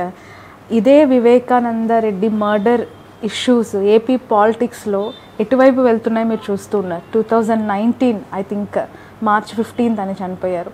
5 years కంప్లీట్ అవ్వగానే అదే కుటుంబం నుంచి ముద్దాయిలు అవ్వచ్చు, నేరస్తులుగా పరిగణించబడుతున్న వ్యక్తులపై పోటీ అంటూ ఒకవైపు జగన్ గారి పైన మీరు దస్తగిరిని దింపితే అవినాష్ రెడ్డి గారిని విమర్శిస్తూ ఉన్న షర్మిల ఆయనపై పోటీకి ఈరోజు సవాల్ చేసిన పరిస్థితి. ఎలా చూడాలంటారు ఈ ఎంటైర్ ఒక మర్డర్ పొలిటికల్? ఇప్పుడు షర్మిలకి వాళ్ళ అన్నయ్య డబ్బులు ఇచ్చినట్టయితే, ప్రాపర్టీస్ సెటిల్ చేసినట్టయితే షర్మిల రాజకీయ పార్టీ పెట్టేదమ్మా వైఎస్ఆర్టీపీ తెలంగాణలో? కేవలం డబ్బుల కోసమే ఆమె పార్టీ పెట్టింది. మరి దేనికోసం పెట్టారు? డబ్బులు ఇవ్వలేదు, ఆయన షేర్ ఇవ్వలేదు ప్రాపర్టీలోనే కదా. అంటే అంతకుముందే ఆమె ఎన్నో ప్రచారాల్లో పాల్గొన్నారు, పాదయాత్ర చేశారు. రాజకీయంగా పదవి ఇవ్వలేదు, వైఎస్ఆర్సీపీలో పదవి ఇవ్వలేదు, వాళ్ళ ఆయనకి పదవి ఇవ్వలేదు, వాళ్ళ ఆస్తులు ఇవ్వలేదు అనే కదా ఆమె విభేదించింది అన్నతో, లేకపోతే ఇంకేమైనా పర్సనల్గా వేరే అభిప్రాయాలు ఏమైనా ఉన్నాయా? అవి తెలియాలి యాక్చువల్లీ. ఆవిడే చెప్పింది, నేను చెప్పలా, మీరు చెప్పలా. ఓకే. మా అన్నయ్య నన్ను మోసం చేశాడు, నాకు పదవి ఇవ్వలేదు, నన్ను గౌరవించలేదు, ఆయనకి నేను అన్న విడిచిన బాణం అని 4000 కిలోమీటర్ల పాదయాత్ర చేసి అధికారం తెస్తే నన్ను ఇగ్నోర్ చేశాడు. పదవి కోసం పాకులాడలేదని పదే చెప్పారు. పదవి కోసమే షర్మిల బయటకు వచ్చారని ఆవిడే చెప్పింది. ఓకే. నన్ను నా భర్తను గౌరవించలేదని చెప్పింది. వైఎస్ఆర్టీపీ అని తెలంగాణలో పార్టీ పెట్టినప్పుడు ఏముందమ్మా, ఆంధ్రాతో మాకేం సంబంధం, నేను ఇక్కడ కోడల్ని అనింది. వాళ్ళ అమ్మే ఉంది, మాకేమిటమ్మా ఆంధ్రాతో సంబంధం అనింది. వైఎస్ఆర్టీపీని తీసుకుని వెళ్ళిపోయి కాంగ్రెస్ పార్టీని విలీనం చేసి ఆంధ్రప్రదేశ్లో పీసీసీ ప్రెసిడెంట్ వచ్చిన తర్వాత ఈ రాష్ట్ర ప్రజల మీద ప్రేమ పెరిగిందా? వైఎస్ వివేకానంద రెడ్డి హత్య మీద ప్రేమ పెరిగిందా? ఈ ఈ ఈ కోణాలన్నింటినీ రాజకీయంగా వాడుకోవాలనేటువంటి షర్మిల అసలు ఈ రాష్ట్రంలో కనీసం డిపాజిట్ కూడా తెచ్చుకోదు. మీరు కడపలో ఆవిడ నుంచి ఉంటుంది కదా ఎంపీగా, నిన్న ప్రకటించారు. షర్మిలకి డిపాజిట్ కూడా రాదు నా అనాలిసిస్. అంటే వివేకానంద రెడ్డి గారిపై ఉన్న ప్రేమ ఓటు రూపంలో తనకి కన్ఫైన్ అవుతుందని, మద్దతుదారులంతా కూడా ఈమెకు సపోర్ట్ చేస్తారని. అసలు వివేకానంద రెడ్డి గారికి మద్దతుదారులు ఎవరున్నారు? రాజశేఖర రెడ్డికే లేరు మద్దతుదారులు. రాజశేఖర్ రెడ్డి, వివేకానంద రెడ్డి మద్దతుదారులు అందరూ జగన్మోహన్ రెడ్డికి ఆల్రెడీ ట్రాన్స్ఫర్ అయిపోయింది ఓటింగ్ అంతా. అందుకనే మీరు ఎక్కడ లోగో చూసినా రాజశేఖర రెడ్డి బొమ్మ కనపడదు. రాజశేఖర రెడ్డిని మర్చిపోయినారు ప్రజలు. రాజశేఖర రెడ్డి బొమ్మ మర్చిపోయి జగన్మోహన్ రెడ్డికి ట్రాన్స్ఫర్ అయిపోయింది. షర్మిల వివేకానంద రెడ్డి హత్య కేసుని ఆయుధంగా వాడి తెచ్చుకోవాలని, ఓట్లు తెచ్చుకోవాలనుకున్న ప్రయత్నం నిష్ప్రయోజనం మాత్రమే. ఈవెన్ సునీత కానీ షర్మిల కానీ వీళ్ళలో బేస్ లేని ఆరోపణలు, రాజకీయంగా ఆరోపణలు చేస్తున్నారు తప్ప నిజంగా వాళ్ళకి ఈ రాష్ట్ర ప్రజల పట్ల ప్రేమ లేదు. వైఎస్ వివేకానంద రెడ్డి గారి హత్య పట్ల వివేకం లేదు. బట్ సునీత ఎఫర్ట్స్ని మాత్రం నేను అప్రిషియేట్ చేయాలి. షర్మిల రాజకీయంగా వాడుకుంటుంది కానీ సునీత యాజ్ బీయింగ్ అ డాటర్గా she is fighting, she is giving a good fighting. Because ఆవిడ వల్ల ఈరోజు ఈ కేసు ఇంత స్థాయికి రాగలిగింది. నేనేమంటానంటే వైఎస్ వివేకానంద రెడ్డి హత్య కేసుని వాడుకొని ఒక ఆయన ముఖ్యమంత్రి అయినాడు. అదే వివేకానంద రెడ్డి హత్య కేసు నిందితులని ఇష్యూని వాడుకొని చంద్రబాబు నాయుడు ముఖ్యమంత్రి అవ్వాలని చూస్తుంది. చంద్రబాబు నాయుడికి సహకారం చేస్తుంది YS Sharmila and YS Sunitha. These are people are working for Chandrababu Naidu. So ఒక మర్డరు ఒక రాష్ట్ర రాజకీయాలని శాసించే స్థాయికి రావటం అత్యంత దుర్మార్గం అమ్మ. Education is not a matter, employment is not at all a discussion point, inflation is not at all a point for discussion. రాష్ట్రంలో దళిత బిడ్డల మీద జరిగిన దాడులు, మైనార్టీ బిడ్డల మీద జరిగిన దాడులు, అణగారిన వర్గాల మీద జరిగిన దాడులు, మద్దతు ధర రైతులకు ఇవ్వనటువంటి వ్యవహారాలు ఇవేమీ ఎలక్షన్ ఎజెండాలో, ఎలక్షన్ పాయింట్లో లేకుండా మీ మీడియా చాలా అద్భుతంగా కవర్ చేసింది. మా మీడియా అబ్సల్యూట్లీ మీ మీడియానే. ప్రజల్ని మోసం చేసేది మీడియానే, ప్రజల్ని చైతన్యపరిచేది మీడియానే. మోసం చేస్తున్న మీడియా అంతా ఒక పక్క, చైతన్యపరుస్తున్న మీడియా ఒక పక్క. ఎలా మోసం చేస్తుందంటారు సార్? పదే ఏ చిన్న విషయం మీడియా చూపించట్లేదు, మీడియా వన్ సైడెడ్ ఉంది అని మీడియా మీద ఈ మధ్య కాలంలో అఫ్ కోర్స్ నిజంగా ఈ సందర్భంలో నేను మీతో అంటున్నాను, ఏదో ఒక చిన్న వీడియో చేస్తే దాని మీద కూడా పేటిఎం బ్యాచ్ అని ఎంత డబ్బులు తీసుకున్నాను అంటే ప్రతిదాన్ని డబ్బులతో మూట కట్టేయడం, డబ్బులతో కంపేర్ చేయటము. అంటే ఎవరి దగ్గరైనా ఏదైనా ఆశించి చేస్తారా? మీడియా అలా అయిపోయిందా? అబ్సల్యూట్లీ అయిపోయింది మీడియా. దాంట్లో సెకండ్ థాట్ ఎందుకు మీడియా అయిపోయిందంటే నేను చెప్తా. అంటే 100% నేను అన్ని ఛానల్స్ని ఒక గాడిని కట్టాను. కానీ మీడియా అనేది ఒక రాజకీయ పార్టీల ఎజెండాలో పనిచేస్తుందని అయితే మాత్రం నేను చెప్పగలను. ఇప్పుడు ఈ రాష్ట్రంలో సింపుల్ లాజిక్ చెప్తా. ఈ రాష్ట్రంలో నేను 2019 నుంచి 2023 నవంబర్ వరకు కొన్ని వేల డిబేట్లలో మాట్లాడుంటా ప్రజా సమస్యల పట్ల. 2023 నుంచి నవంబర్ నుంచి నేను ఒక పార్టీని విభేదించేటప్పటికి ఒక మీడియాకి దూరం అయిపోయినా. వై? అప్పటి నుంచి ఇప్పటి వరకు చాలా అంశాలు జరుగుతున్నాయి కదా. వై? ఎందుకు ఇన్వైట్ చేయటం అంటే మీడియా ఇస్ వర్కింగ్. అలాంటి మీడియా పైన ఒక రాష్ట్ర ముఖ్యమంత్రి కూడా పోరాటం చేస్తున్నారు. దాన్ని కూడా ఒక ప్రతిపక్షంలా భావించి పదే ఆయన ఉపన్యాసాల్లో ఆయన ఆ ఛానళ్ల పేరు, ఆ పత్రికల పేరు తీస్తున్నారు. అంటే ఆ స్థాయిలో ఆయనకే నెగిటివ్ గా అక్కడి నుంచి ఫోర్స్ వస్తుంది. కాబట్టి మీలాంటి వాళ్ళు, నేను అదే అంటున్నా. ఇప్పుడు కాన్స్టిట్యూషన్ లో 3 రంగాల తర్వాత అత్యున్నతమైనటువంటి అంగం 4th ఎస్టేట్. న్యూస్ లాగా చూడండి మా, మీరు న్యూస్ లాగా చూస్తున్నారా? ఎక్కడైనా సరే ఒక ఛానల్ చూస్తేనేమో విపరీతమైనటువంటి ప్రోగ్రెస్, ఇంకో ఛానల్ చూస్తేనేమో అసలు దానికి కనీసం పాయింట్ ఫర్ డిస్కషన్ కూడా ఉండదు. ప్రజలకి రియల్గా చెప్పాల్సినటువంటి బాధ్యత మాలాంటి వ్యక్తుల మీద ఉంది. మేము చెప్తున్నాం, అట్లీస్ట్ మాలాంటి వ్యక్తులు ఉండబట్టే ఎంతో కొంత ప్రజలకు నమ్మకం కలుగుతాం. అందుకే మీ వాయిస్ తీసుకోవడానికి వచ్చాము సార్ మేము. అందుకే మీ నుంచి నిజాలు చెప్పించడానికి వచ్చాము. బట్ అన్ని మీడియా సంస్థలు ఒకలా ఉండవు, అన్ని మీడియా వ్యవస్థలు ఒకరికి అనుకూలంగా పని చేయవు. ఖచ్చితంగా డిఫరెన్సియేషన్ ఉంది. మీ న్యూట్రాలిటీ ఉంది అని నేను అంగీకరిస్తా. కానీ ఈ న్యూట్రాలిటీలో మన ఫోకస్ ఎంతవరకు వెళ్తుంది, ప్రజలకు ఎంతవరకు రీచ్ అవుతుంది అంటే ప్రజలు కన్ఫ్యూజ్ అయిపోతున్నారు. ఇది కరెక్టా, అది కరెక్టా, ఇది కరెక్టా, ఏది కరెక్ట్ అని కన్ఫ్యూజ్ అయిపోతున్నారు. రాష్ట్ర ప్రజలకి వైఎస్ వివేకానందరెడ్డి హత్య కేసును వాడుకొని చంద్రబాబు నాయుడు తెలుగుదేశం పార్టీ మరలా ముఖ్యమంత్రి అవ్వాలి అనుకొని ఎజెండాతో పనిచేసింది. నేను దీన్ని ఖండిస్తా. దస్తగిరిని వాడుకొని ముఖ్యమంత్రి అవ్వాలని చంద్రబాబు నాయుడు, ఇంకొకళ్ళని వాడుకొని చంపేసి ముఖ్యమంత్రి అవ్వాలని జగన్మోహన్ రెడ్డి. ఈ ఓవరాల్ ఇష్యూ మొత్తాన్ని తమ స్వప్రయోజనాలకు మార్చుకుంటున్నటువంటి ఛానల్స్. వీటిల్లో ప్రజలు పిచ్చోళ్ళైపోతున్నారు. ఫైనల్గా నేను చెప్పాలనుకుంది ఏంటి అంటే, ఈ వైఎస్ వివేకానందరెడ్డి హత్య కేసు 2019లోనూ ఎలక్షన్ పాయింటే, 2024లోనూ ఎలక్షన్ పాయింట్. వీళ్ళిద్దరూ గెలవకూడదు. మరి ప్రజలు నమ్మలేదు అంటే వీళ్ళిద్దరు గెలుస్తారు, వీళ్ళిద్దరు గెలిచారు అంటే ప్రజలు నమ్మలేదు అని అర్థం. సో రేపొద్దున జగన్మోహన్ రెడ్డి స్ట్రాటజీ గెలుస్తుంది. ఆ సిచ్యువేషన్ ప్రస్తుతం రియాలిటీలో కనిపిస్తుందంటారా? మీ అభిప్రాయం ఏంటి? ఎందుకు అంటే నంద్యాల నుంచి పోటీ చేస్తానన్నారు, లేదంటే జమ్మలమడిగి ఎమ్మెల్యేగా బరిలోకి దిగుతారు, రకరకాల స్పెక్యులేషన్స్ తర్వాత ఆఫ్టర్ దెన్ నిన్న కడప ఎంపీగా బరిలోకి దిగుతున్నాను, కేవలం వివేకానందరెడ్డి గారి కోరిక మేరకే నేను పోటీ చేస్తున్నాను అని చాలా స్ట్రాంగ్గా చెప్తున్నారు Sharmila. I don't think so మా. ప్రజల్లో ఈ మర్డర్ అంత ఇన్ఫ్లుయెన్స్ చేస్తుందని నేనైతే అనుకుంటాను. రాయలసీమలో మాట్లాడుకుంటున్నారు దీంతో, బట్ ఇది ఓటర్ని గెలుపు ఓటములు ఇన్ఫ్లుయెన్స్ చేసే స్థాయిలో వైఎస్ వివేకానందరెడ్డి హత్య కేసు ఉంటుందని నేనైతే అనుకోవటంలా. ప్రజలు దీన్ని చాలా సిల్లీగా తీసుకుంటున్నారు. రాజకీయాల్లో మర్డర్లు చేయటం, వాళ్ళు కంటెస్ట్ చేయటం, ప్రజల్ని మభ్య పెట్టడం, ఇవన్నీ it is all about part and parcel of democracy. ఈ మర్డర్ కేసుని మనం వాడుకొని ఈ ప్రభుత్వం ఎలా చేసింది కాబట్టి ఓటేయద్దు, చంద్రబాబు నాయుడు ఎలా చేసాడు కాబట్టి ఓటేద్దామని అనుకుంటున్నారని అయితే నేనైతే గ్రౌండ్ లెవెల్లో ఈ రియాలిటీ ఉందని నేను అనుకుంటాను. రైట్. వైఎస్ఆర్ వారసురాలుగా షర్మిల గారికి ఆ సపోర్ట్ దొరుకుతుంది అని భావించాలంటారా? ప్రస్తుతం సిచ్యువేషన్స్ చూస్తుంటే ఏమనిపిస్తుంది? నేను అనుకుంటున్నాను అసలు వైఎస్ షర్మిలకి ఒక క్రెడిబిలిటీ లేదమ్మా.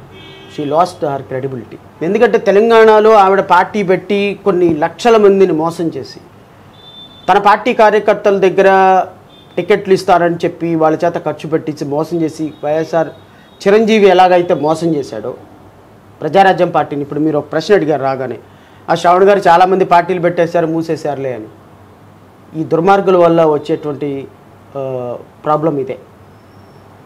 మీలాంటి ప్రాస్పెరిటీ ఉన్నటువంటి జర్నలిస్టులు కూడా వీళ్ళని చూసి కొత్తగా వచ్చేవాళ్ళని ఆహ్వానించటంలా. చిరంజీవి ఏమో ఒక కేంద్ర మంత్రి పదవికి 17 మంది ఎమ్మెల్యేలను అమ్మేశాడు. షర్మిలానేమో పిసిసి అధ్యక్ష పదవికి పార్టీని క్లోజ్ చేయించేసింది. అక్కడున్న ఆర్ఎస్ ప్రవీణ్ కుమార్ ఏమో 50 లక్షల మంది దళితులను తీసుకుని వెళ్ళిపోయి తాకట్టు పెట్టి బీఆర్ఎస్లో చేరిపోయాడు. ఇలాంటి వాళ్ళందరి వల్ల ఉద్యమాలు వీక్ అయితేనే, రాజకీయ పార్టీలు పెట్టి కొంచెం ఒక స్ట్రాంగ్ ఒక పాయింట్ చేయాలి అనుకున్న వాళ్ళకి డిస్కషన్ పెట్టడానికి ఒక పాయింట్ లేదు. సో ఇలాంటి వ్యక్తులందరూ కూడా రేపొద్దున రాష్ట్ర రాజకీయాల్లో రాబోయే తరాలని కూడా రానియకుండా చేసేటువంటి ఒక ప్రయత్నం జరుగుతుంది. సో షర్మిల విషయంలో నేను కాంగ్రెస్ పార్టీ ఆంధ్రప్రదేశ్ రాష్ట్రంలో ఈజ్ డెడ్ అమ్మా. ఇక మీరు ఎన్ని చేసినా ఒక శవానికి చొక్కా ప్యాంటు వేసి పౌడర్ రాసిన పరిస్థితే తప్ప ఈ రాష్ట్రంలో కాంగ్రెస్ పార్టీ బ్రతకదు, బ్రతికే అవకాశం లేదు. మహా అయితే ఒకళ్ళు ఇద్దరికి డిపాజిట్లు ఏమన్నా వస్తాయేమో. ఈ రాష్ట్రంలో తెలుగుదేశం పార్టీ, వైఎస్ఆర్ కాంగ్రెస్ పార్టీ చాలా స్ట్రాంగ్ పాయింట్లో 50% ఓటింగ్ ఈచ్ షేర్ చేసుకొని ఉన్నప్పుడు, దాని స్థాయి కాకపోయినా జనసేన పవన్ కళ్యాణ్ ఒక స్థాయిలో 6%, 7%, 10% ఓటింగ్ షేర్ చేసుకోవటానికి రెడీగా ఉన్నప్పుడు, కొత్త కూటమికి, కొత్త కాంగ్రెస్ పార్టీకి, ఆల్రెడీ డెడ్ బాడీగా ఉన్నటువంటి కాంగ్రెస్ పార్టీకి అవకాశం వస్తుంది, రిస్టోర్ అవుతుంది, మళ్ళీ బ్రతుకుతుంది, బ్రతికి ఓటర్ల నాడిని పట్టుకుంటుందని అనుకోవటం చాలా కష్టం. నాన్ కరప్షన్ పాలిటిక్స్కి తెరలేపాను, ఈ ప్రయాణం చాలా సుదీర్ఘమైందని చెప్పి పదే పదే జేపీ గారు ప్రస్తావించారు గతంలో. అసలు ఇంకా పొలిటికల్గా నేను కంటెస్ట్ చేయను అని కూడా ఆయన గతంలో చాలా ఇంటర్వ్యూస్లో చెప్పారు. సడన్గా ఆయన ఎందుకు ఈ అలయన్స్కి మద్దతు తెలిపారని మీరు అనుకుంటున్నారు?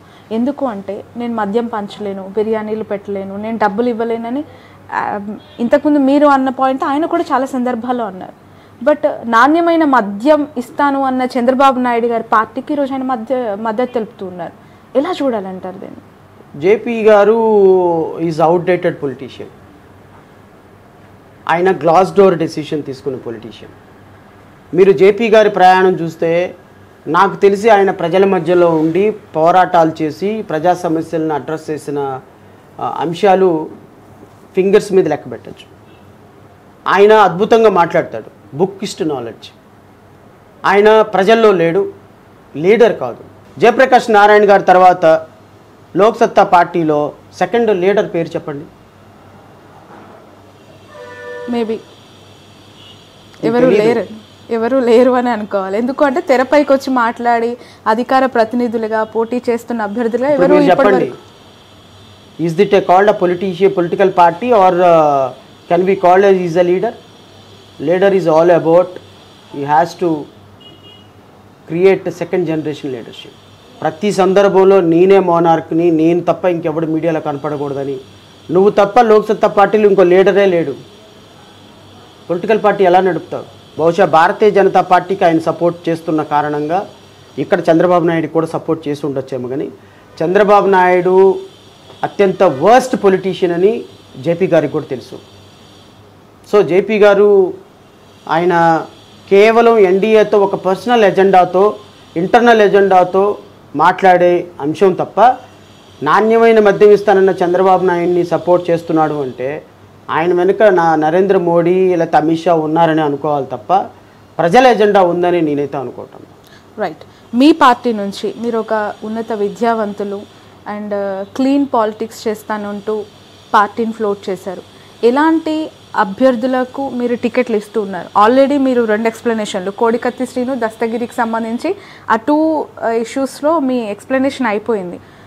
రిమైనింగ్ 173 నియోజకవర్గాల్లో అభ్యర్థులు వస్తున్నారా? నేను అభ్యర్థులు ఎలాంటి వాళ్ళు ఉండాలి అని నాకైతే ఏం క్యాలిక్యులేషన్ లేదు. ఎందుకు లేదని మీరు అడగొచ్చు నన్ను. నాకు తెలిసి వైఎస్ఆర్ కాంగ్రెస్ పార్టీలో, తెలుగుదేశం పార్టీలో ఇప్పుడున్నటువంటి 175 ఎమ్మెల్యేస్లో, అంటే వైఎస్ఆర్ కాంగ్రెస్ పార్టీ అయినా తెలుగుదేశం అయినా 175 మంది ఎమ్మెల్యేలు అయితే ఉంటారుగా, 25 మంది ఎంపీలు అయితే ఉంటారుగా.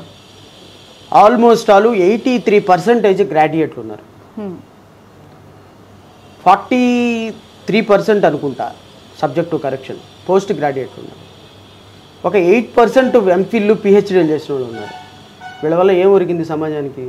డాక్టర్ చేసిన అనిల్ కుమార్ యాదవ్ బెట్టింగ్ల హీరో, కొడాలి నాని చదువుకొని లారీ క్లీనర్గా పనిచేసి డ్రైవర్గా పనిచేసిన కొడాలి నాని బెట్టింగ్లు చేస్తాడు, లేకపోతే క్యాషినో ఆడతాడు. ఎంబీబీఎస్ చేసిన అనిల్ కుమార్ యాదవ్ ఆడతాడు. Where is the difference? పాలిటిక్స్లోకి వచ్చిన తర్వాత అందరూ క్యూ లైన్లో నుంచి ఒక చోటకి రావాల్సిందే. సో నేను చదువుకోనోడికి టికెట్ ఇచ్చినా, మీరు ఎంబీబీఎస్ డాక్టర్కి సీట్ ఇచ్చినా అందరూ ఆడాల్సింది ఒకటే గేము. సో గేమ్ ఆడించేవాడు రింగ్ మాస్టరు చంద్రబాబు నాయుడు, జగన్మోహన్ రెడ్డి అయితే ఒకలాగా ఉంటుంది, శ్రవణ్ కుమార్ అయితే ఒకలాగా ఉంటుంది. ఆడించే వాళ్ళల్లో లోపం ఉందంటారు. నేను రింగ్ మాస్టర్ కాబట్టి, అంటే రింగ్ మాస్టర్ అంటే వేరే ఆ విధంగా అనుకోకండి. రింగ్ మాస్టర్ మీన్స్ నాయకుడిని, నా పార్టీకి నేను రింగ్ మాస్టర్ని. నేను ఏ నిర్ణయం తీసుకున్నా కూడా మై పీపుల్ షుడ్ యాక్సెప్ట్. కొద్దిగా డిస్కషన్ చేసి డెమోక్రసీ ఉందని చూపించుకోవడానికి మమ్మ అనిపించేస్తా. నా నిర్ణయం నేను తీసుకుంటా. సో నేను ప్రాపర్గా నడిస్తే ఆటోమేటిక్గా మిగతా వాళ్ళందరూ ప్రాపర్గా నడుస్తారు. నాకు తెలిసి ఆంధ్రాలో సగానికి సగం మంది మినిస్టర్లకి, ఎమ్మెల్యేలకి 3 రాజధానులు నచ్చదు జగన్మోహన్ రెడ్డి. మరి జగన్మోహన్ రెడ్డి శిలాశాసనం మాట చెబితే ఒప్పుకోలేదా అందరూ? అసెంబ్లీలో కనీసం ఒక్కడ లెగిసి అధ్యక్ష మా కాన్స్టిట్యున్సీ సమస్య ఉందని మాట్లాడలే. మీ అభిప్రాయం ఏంటి 3 రాజధానుల విషయంలో? ఎట్లా అసలు 3 రాజధానులు అండి? 3 రాజధానులు అనేది it's a foolish decision. Decentralisation policies work out అవ్వదంట. Decentralisation policies is always good. The power should be decentralised, not capitals. అవును సార్, క్యాపిటల్స్ అయిన తర్వాత పవర్ కూడా అవుతుంది కదా ఆటోమేటిక్. ఎట్లా అవుతుందమ్మా? ఇక్కడ ఆల్రెడీ కోస్తా, ఉత్తరాంధ్ర, రాయలసీమ ఇలా అనేక అంటే భౌగోళికంగా విస్తీర్ణం కాబడ్డ జిల్లాలు ఉన్నాయి, అక్కడ కూడా క్యాపిటలైజేషన్ ఒకవేళ వచ్చిన తర్వాత పొలిటికల్ సిస్టమ్ కూడా పూర్తిగా మారిపోయే అవకాశం ఉండొచ్చు కదా.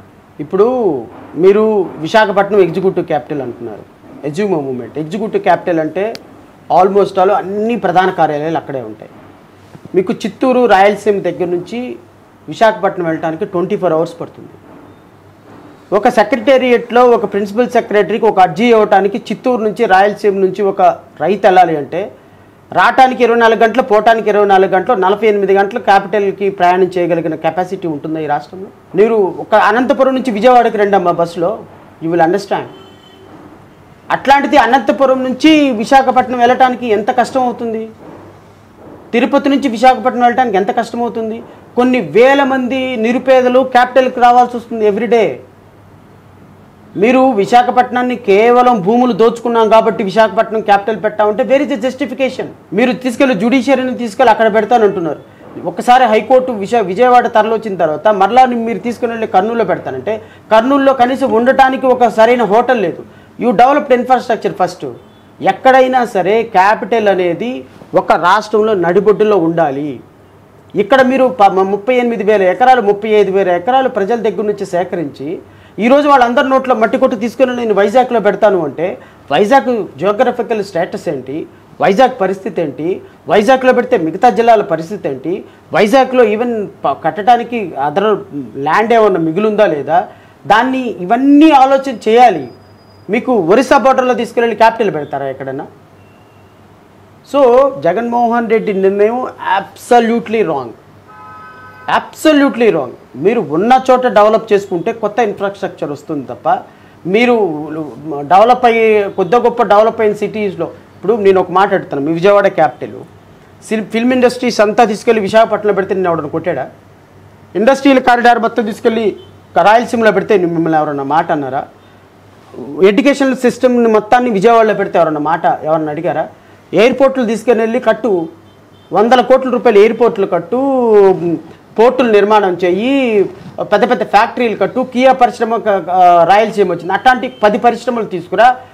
క్యాపిటల్ ఇక్కడ పెట్టి రాష్ట్రాన్ని డీసెంట్రలైజేషన్ చేసి అన్ని ఏరియాలకి ఒకటేమో సాఫ్ట్వేర్ రాజధాని చేయి, ఇంకొకటేమో హార్డ్వేర్గా ఉన్నటువంటి ఇండస్ట్రీస్ని తీసుకురా, సాఫ్ట్గా ఉన్నటువంటి సినిమా ఇండస్ట్రీస్ లాంటి వాటిని తీసుకొచ్చి ఇలా డీసెంట్రలైజేషను డెవలప్మెంట్ని చేయాలి.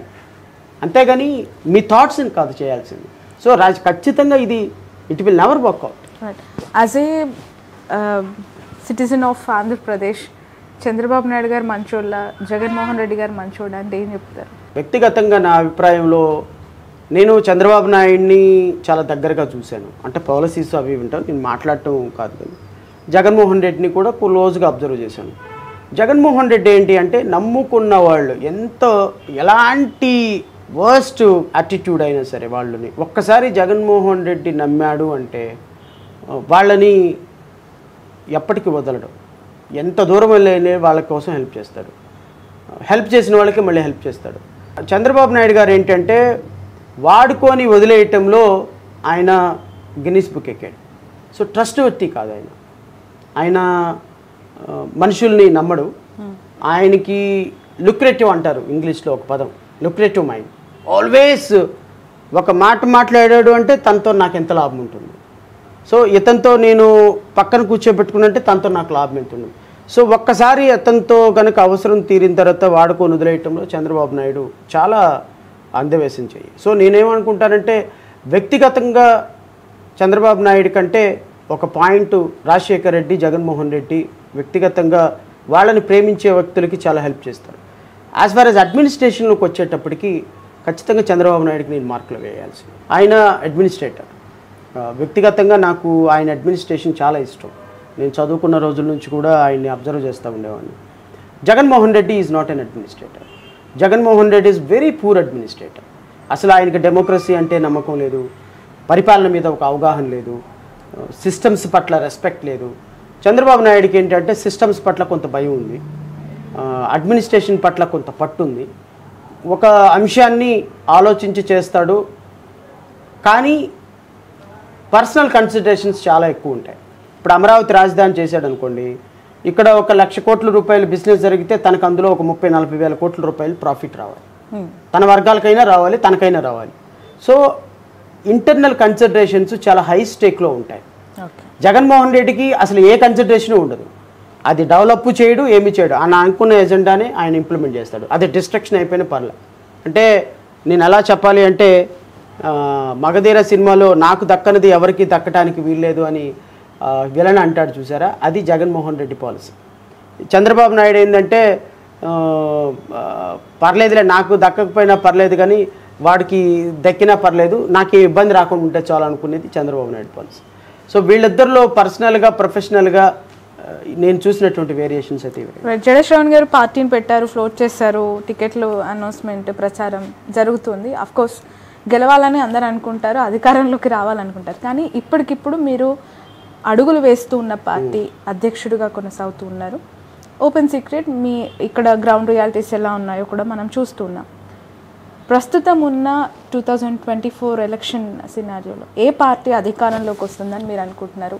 ప్రజల మద్దతు అంటే ఇప్పుడు బస్ యాత్రలని జగన్ది చూస్తున్నారు, అటు చంద్రబాబు నాయుడు గారి సభలు చూస్తున్నారు కదా, ఏమనిపిస్తోంది? ఒక 2 months బ్యాక్ వరకు నాకున్న గ్రౌండ్ రియాలిటీ ఎన్డీఏ అంటే తెలుగుదేశం పార్టీకి చాలా ఎడ్జ్ ఉంది గెలవటానికి.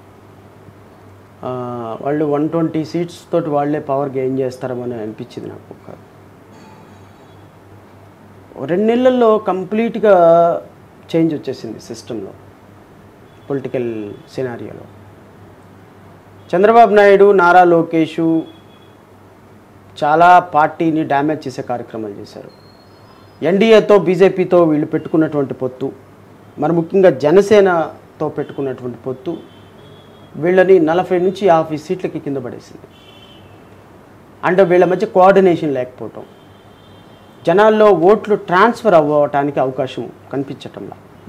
భారతీయ జనతా పార్టీకి అభ్యర్థిని ప్రకటించిన దగ్గర తెలుగుదేశం వాళ్ళు ఓట్లు వేయటంలా, వేయకూడదని డిసిషన్ తీసుకుంది. జనసేన కార్యకర్తలు ఉన్న చోట తెలుగుదేశం పార్టీ కార్యకర్తలు ట్రాన్స్ఫర్ అవటంలా. ఈవెన్ పవన్ కళ్యాణ్ కూడా గెలుస్తాడా లేదా అని డౌటు నాకుంది. ఈ నెల 15 రోజుల్లో జగన్మోహన్ రెడ్డి సిద్ధం సభలను పెట్టి అప్పర్ హ్యాండ్ సాధించాడు అనిపించింది. ఎప్పటికిప్పుడైతే ఎలక్షన్ జరిగితే, ఏది మీరు నన్ను ఇంటర్వ్యూ చేసే టైంకి ఎలక్షన్ జరిగితే మాత్రం ఒక 25-30 సీట్లతోటి జగన్మోహన్ రెడ్డి బయటపడిపోతాడేమో అని అనిపిస్తున్నా. 100-110 సీట్లతోటి బహుశా ఇది పెరగచ్చు, తగ్గొచ్చు, మళ్ళీ ఎన్డీఏ మళ్ళీ పుంజుకోవచ్చు. బట్ పుంజుకునే అవకాశాలు మాత్రం చాలా తక్కువ కనిపిస్తున్నాయి. ఈ టెంపో జగన్మోహన్ రెడ్డి కంటిన్యూ చేస్తాడని అనుకుంటున్నా. సో మళ్ళా స్ట్రైట్గా మీరు నన్ను అడిగితే, ఎందుకంటే నేను ఏ ప్రశ్న అయినా కూడా స్ట్రైట్గా సమాధానం చెప్పడానికి ఇష్టపడతాను. అది మేబీ నాకు ఎఫెక్ట్ అయినా కానీ, ఒక రాజకీయ పార్టీ అధ్యక్షుడిగా నేను ఈ మాట చెప్పకూడదు, మీరు అడగకూడదు. బట్ అనివే మీరు అడిగారు, నేను చెప్పాలి. ఎందుకంటే నేను గెలుపు కోసం రాలేదు, మార్చడానికి వచ్చారు. మార్పు కోసం కూడా రాలేదు. 200 నియోజకవర్గాల్లో 5,000 ఓట్లు వస్తే 10 లక్షల ఓటింగ్. ఈ 10 లక్షల ఓటింగ్ తోటి నా ప్రయాణం మొదలు పెట్టాలని వచ్చిన వ్యక్తిని నేను. సో నాకు గెలుపు మీద ఆశ లేదు, ఓడిపోతారనే భయం అంతకంటే లేదు. నేను ఒక థాట్ ప్రాసెస్లో వచ్చిన కారణంగా ఏ పార్టీ గెలుస్తుందో ఏ పార్టీ ఓడిపోతుందో ప్రిడిక్షన్ చెప్పడంలో తప్పైతే భావించటంలో ఈవెన్ నేను కూడా మంగళగిరిలో గెలవాలని ఉంది, కానీ ఎంతవరకు గెలుస్తాననేటువంటి నమ్మకాలు నా ఓటమి గెలుపు నా మీద ఆధారపడి ఉండదు, ప్రజల ఆలోచన విధానం మీద ఆధారపడి ఉంటుంది. రేపు నిజంగానే ప్రజలు నన్ను ఆశీర్వదించారా, వెరీ గుడ్. ఆశీర్వదించకపోయినా నేను బాధపడను, ఎందుకంటే నాకు ఇంకో 5 సంవత్సరాలు వాళ్ళకి సర్వీస్ చేసే అవకాశం నాకు న్యాయవాదిగా దొరుకుతుంది. నేను 2024లో నాకు మంగళగిరిలో ఓడిపోయినా నేను 2029 వరకు నేను అక్కడే ఉంటా, పనిచేస్తా, ప్రతి సమస్యని స్పృశిస్తా, ప్రతి ఇంటికి వెళ్తా, ప్రతి కష్టంలో వాళ్ళకి న్యాయ సహకారమో ఇంకో సహకారం అందించడానికి ప్రయత్నం చేస్తాను. నాకు తెలిసి ఎన్డీఏ గెలిచే అవకాశాలు చాలా తక్కువ. 2024లో మళ్ళా జగన్మోహన్ రెడ్డి ముఖ్యమంత్రిగా ప్రమాణ స్వీకారం చేస్తాడేమో, చేసే అవకాశాలు మెండుగా కనపడుతుంది. మోరోవర్ చాలా ఇంపార్టెంట్ క్వశ్చన్ మిమ్మల్ని అడగడం మర్చిపోయాను. ఇంతకుముందు పవన్ కళ్యాణ్ గారి గురించి మాట్లాడినప్పుడు, ఈ కూటమిని ఏర్పాటు చేసే క్రమంలో నేను చాలా నష్టపోయాను, దాని పెయిన్ నాకు తెలుస్తుంది అంటూనే నిన్నగాక మొన్న నా గెలుపు బాధ్యత వర్మ మీద పెట్టాను, వర్మ గారే నన్ను గెలిపించాలి, ఈ అవకాశం ఇవ్వండి అని ప్రసంగం. ఎలా చూడాలి ఈ 2 లైన్స్ని? అంటే పార్టీ పెట్టి సాధిస్తారు, ఏదో సీఎం అవుతారు రాష్ట్రానికన్నా అభిమానులకు, ఆయన నమ్ముకున్న నాయకులకు, అసలు ఒకవైపు పోతిన మహేష్ గారి నిర్వేదం చూస్తున్నాం, ఆయన ఎమోషనల్ వర్డ్స్ చూస్తూ ఉన్నాం కదా. ఒక పార్టీకి అధ్యక్షుడు కూడా పక్క వ్యక్తి పైన నా గెలుపు డిపెండ్ అయిపోయింది, ఆయన గెలిపించాలి అని చెప్పడం ఎలా అర్థం చేసుకో? శ్రవణి, పవన్ కళ్యాణ్ అనేటువంటి వ్యక్తి మాటలు వింటుంటే నాకు నవ్వాలో ఏడవాలో అర్థం కాదు. ఇప్పుడు నేను నా లైఫ్లో నేను ఎప్పుడు కూడా 1 కోటి రూపాయలు ఒకే అమౌంట్ నేను చూడలే, ఒక చోట పెట్టింది 50 lakhs కూడా చూసుండు నేను. పవన్ కళ్యాణ్ ఒక నెలకి ఒక సినిమాకి 400-500 కోట్లు సంపాదించేటువంటి వ్యక్తి, ఒక స్టార్గా మంచి ఫ్యాన్ ఫాలోయింగ్ ఉన్నటువంటి వ్యక్తి ఆంధ్రప్రదేశ్ రాష్ట్రంలో. ఒక సాధారణమైన న్యాయవాదిగా ఉన్న నేనే ఆలోచించి మాట్లాడతా. ఎందుకంటే సంవత్సరం క్రితం నేను ఏం మాట్లాడాను, ఈరోజు ఏం మాట్లాడుతున్నాను, ఇంతకుముందు ఇంటర్వ్యూలో ఏం మాట్లాడుతున్నాను అనేది కంపేర్ చేసుకుంటూ ఉంటా. పవన్ కళ్యాణ్ అనేటువంటి వ్యక్తిలో నేను బాధపడేదో లేకపోతే ఆయన అన్ఫార్చునేట్ అని ఫీల్ అయ్యేది ఏంటంటే 10 నిమిషాల క్రితం మాట్లాడిన మాటకి 10 నిమిషాల తర్వాత మాట్లాడిన మాటకి పొంతన ఉండదు. మోస్ట్ ఇన్కన్సిస్టెన్సీ పొలిటీషియన్ ఎవరైనా ఉన్నారంటే అది పవన్ కళ్యాణ్. అసలు ఎజెండా మీద స్పష్టత ఉండదు, చేసిన సవాలు మీద నిలబడే ప్రయత్నం ఉండదు, మాట్లాడుతున్నాము ఎవరిని ఎలా మాట్లాడుతున్నాము అనే స్పృహ ఉండదు.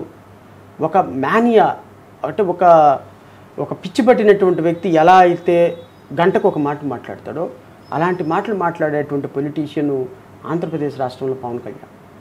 ఎందుకు నేను ఈ మాట అంటున్నానంటే మనల్ని ఎవడరా ఆపేది? ఈ మాట అంటున్నది మిమ్మల్ని వాళ్ళ అభిమానులు బాగా ట్రోల్ చేస్తారు. చేయనండి, నేను అభిమానులను కూడా నేను రిక్వెస్ట్ చేస్తున్నా, ఇది మీ మంచి కోసమే నేను చెప్తున్నా. అదా పాతాళానికి తొక్కేస్తా జగన్, నిన్ను తొక్కుతా జగన్, తొక్కుకుంటూ వస్తాను అసెంబ్లీకి ముఖ్యమంత్రిగా, ఎవర్రా మనల్ని ఆపేదా అన్నాడా? నిన్న ఎమ్మెల్యేని పంపించండిరా, మీకు దండం పెడతాను ఓటేయండి, నన్ను ఎమ్మెల్యే అయినా చేయండిరా, ఆ మాట అనొచ్చా?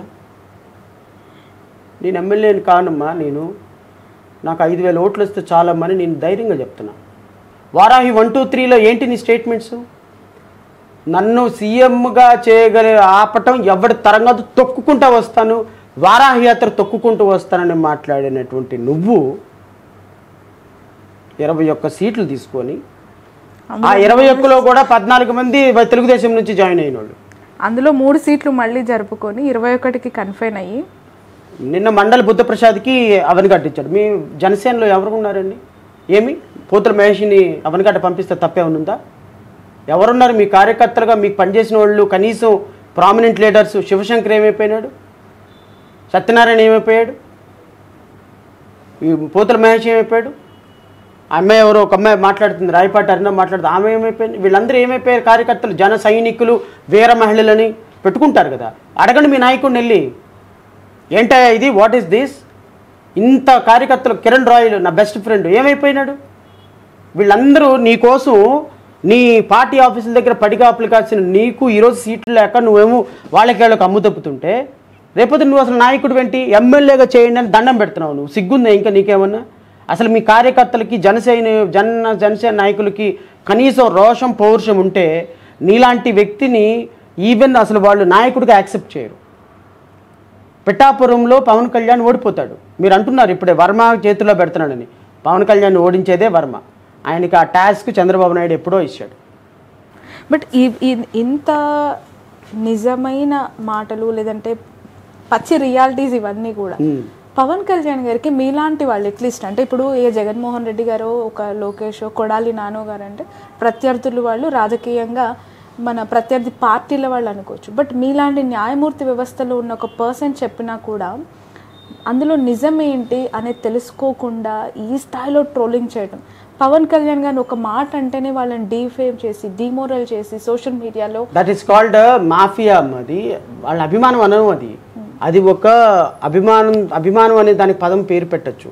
అభిమానం కాదు, అది ఒక మతోన్మాదం. ఒక వ్యక్తిని విమర్శిస్తే తట్టుకోలేని, అసలు తెలుగుదేశం పార్టీ జనసేన పార్టీ పొత్తులో ఉండాలి, పొత్తులో ఉంటేనే జగన్ని ఎదిరించగలమని నేను 3 సంవత్సరాల నుంచి ఫైట్ చేసిన వ్యక్తిని.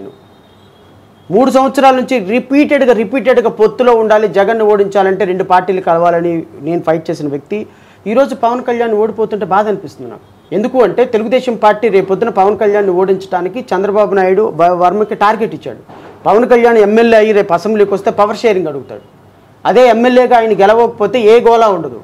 సో పవన్ కళ్యాణ్ రేపొద్దున పిఠాపురంలో జడా శ్రవణ్ కుమార్ ఓడించబోతున్నాడు, చంద్రబాబు నాయుడు ఓడించబోతున్నాడు, జగన్మోహన్ రెడ్డి ఓడించబోతున్నాడు. పవన్ కళ్యాణ్కి 3 శత్రువులు. ప్రథమ శత్రువు చంద్రబాబు, రెండో శత్రువు జగన్, మూడో శత్రువు నేను. ఇంక నువ్వు ఎక్కడ గెలిచేది? పిఠాపురంలో మా అభ్యర్థి 30,000 ఓట్లు తెచ్చుకుంటాడు హీనాతిహీనంగా. సో పవన్ కళ్యాణ్ అనేటువంటి వ్యక్తి అసలు రాజకీయాలకు పనికిరాడు నా దృష్టిలో.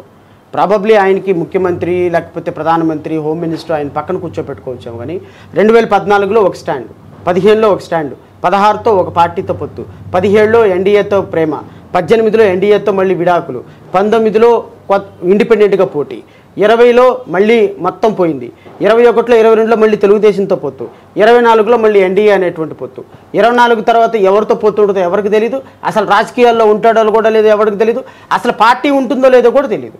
నాకు తెలిసి 2024 ఆగస్టులోనే జనసేన పార్టీ బీజేపీ తోటి మెర్జ్ అయిపోతుందని నాకున్నటువంటి ప్రాథమికమైనటువంటి ఇన్ఫర్మేషన్.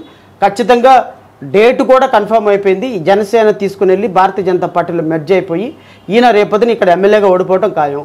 రాజ్యసభ తీసుకుని కేంద్ర మంత్రి పదవికి వెళ్ళడానికి జనసేనని ఇక్కడ మెర్జ్ చేసి తెలుగుదేశం పార్టీని చంపేసి తెలుగుదేశం పార్టీని కూడా భారతీయ జనతా పార్టీలో కలిపేసుకొని ఈ రాష్ట్రంలో ప్రధాన ప్రతిపక్షంగా భారతీయ జనతా పార్టీ పాత్ర పోషించాలని ఒక మాస్టర్ ప్లాన్కి రేపు బలి కాబోతుంది నారా చంద్రబాబు నాయుడు, నారా లోకేష్. బట్ ఇంత చెప్తూ ఉన్నారు.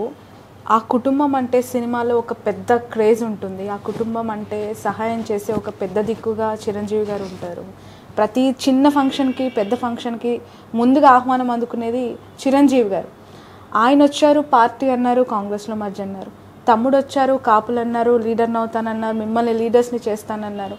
తీసుకెళ్ళి ఇప్పుడు బీజేపీలో ఒకవేళ మీరు అన్నట్టు జరిగితే అసలు ఇంకా రాజకీయాల వాళ్ళు ఎలా చూస్తారండి? నేను అన్నట్టు జరిగితే పవన్ కళ్యాణే చెప్పాడు కదమ్మా. అఫ్ కోర్స్ అదే జరిగితే జరుగుతుంది, అదే జరుగుతుంది. ఆ కుటుంబాన్ని లేదంటే కాపుల్లో మాకంటూ ఒక నాయకుడు వచ్చాడు అని నమ్మే వాళ్ళకి 75 లక్షల మంది కాపు సోదరులమ్మ చిరంజీవికి ఓటేశారు. నాకు తెలిసిన ఒక 100 మంది నాయకులు కోట్ల రూపాయలు నష్టపోయారు, ఆస్తులు అమ్మేసుకున్నారు. షర్మిల ఎలా అయితే మోసం చేసిందో అంతకి 3 ఇంతలుగా చిరంజీవి పార్టీ మోసం చేసి, ప్రజారాజ్యం పార్టీని మోసం చేసి, కాపు కులాన్ని మోసం చేసి కాంగ్రెస్ పార్టీకి అమ్మేశారు. దేనికి అమ్మేశారు? ఒక కేంద్ర మంత్రి పదవి కోసం అమ్మేశారు. తర్వాత రాజకీయాల్లో ఉన్నాడా చిరంజీవి? మన ఆంధ్రప్రదేశ్ రాష్ట్రం విడిపోవటానికే కారణం ఆ దుర్మార్గుడు చిరంజీవి. సోనియా గాంధీతో ఆ రోజు చెప్పకుండా తెలంగాణను విభజించాడు. సో చిరంజీవి చేసినటువంటి తప్పు మరలా రేపు పవన్ కళ్యాణ్ చేయబోతున్నాడు.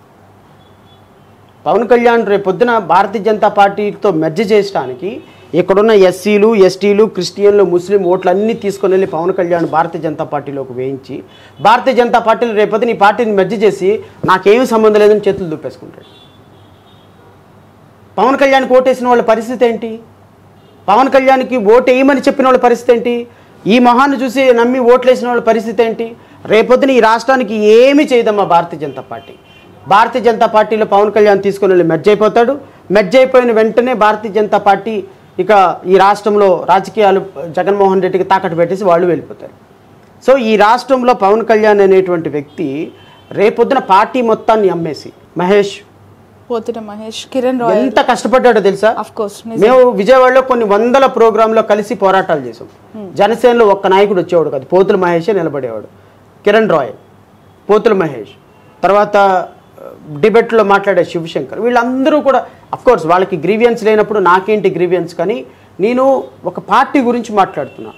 ఒక పార్టీ ఎప్పుడూ కూడా పనిచేసే కార్యకర్తలను గుర్తించకపోతే, అఫ్కోర్స్ సూర్యన్ చంద్ర జనసేన కోసం ఎన్ని రోజులు పోరాటం చేశాడు. మీకు జగ్గంపేట అనుకుంటా కాన్స్టిట్యున్సీ, సూర్యచంద్ర మీరు వినే ఉంటారు. 40 రోజులు నిరాహార దీక్ష చేశాడు పవన్ కళ్యాణ్ టికెట్ ఇవ్వలేదని. అతన్ని కూడా 10 కోట్లు అడిగితే ఎక్కడి నుంచి తెచ్చిస్తారు? డబ్బులు, టికెట్ల కోసం డబ్బులు, పనిచేసిన కార్యకర్తకి విలువ లేదు, ఎమ్మెల్యే టికెట్లు ఇవ్వలేదు. నువ్వే నాయకుడు, రేపొద్దున నువ్వు వెళ్ళిపోయి మోడీ కాళ్ళ మీద పడుతుంటివి. 0.5% ఓట్లు లేని భారతీయ జనతా పార్టీకి నాకు రోడ్డు మ్యాప్ ఇవ్వాలని అడుగుతుంటివి. ఆంధ్రప్రదేశ్ రాష్ట్ర ప్రజలను తీసుకుని వెళ్ళిపోయి మోడీ కాళ్ళ దగ్గర పెడుతుంటే, ఆంధ్రుల ఆత్మగౌరవం తీసుకెళ్ళి ఢిల్లీ పురవీధుల్లో తాకట్టు పెట్టేవాడు నువ్వు ఆత్మగౌరవం గురించి మాట్లాడతావేంటి? అసలు నీకు ఆత్మగౌరవమే లేదు. ఆత్మగౌరవం అనే పదాన్ని పలకటానికి అర్హత లేనటువంటి నీచ నికృష్ట పరమ చండాలుడు పవన్ కళ్యాణ్. మోడీని హిందీలో పచ్చి బూతులు తిట్టాడు. మొన్న చిలకలూరిపేటలో మోడీని అపర భాగీరథుడు, వెంకటేశ్వర స్వామి ప్రతిరూపం, శ్రీరాముడి ప్రతిరూపం అని మాట్లాడుతున్నాడు. అంటే ఒక రాజకీయ నాయకుడికి స్పష్టత లేని రాజకీయాలు, అవగాహన లేని మాటలు, నిలకడ లేని స్థిరత్వం లేని అడుగులు, ఇవన్నీ కూడా పవన్ కళ్యాణ్లో చాలా స్పష్టంగా కనపడతాయి.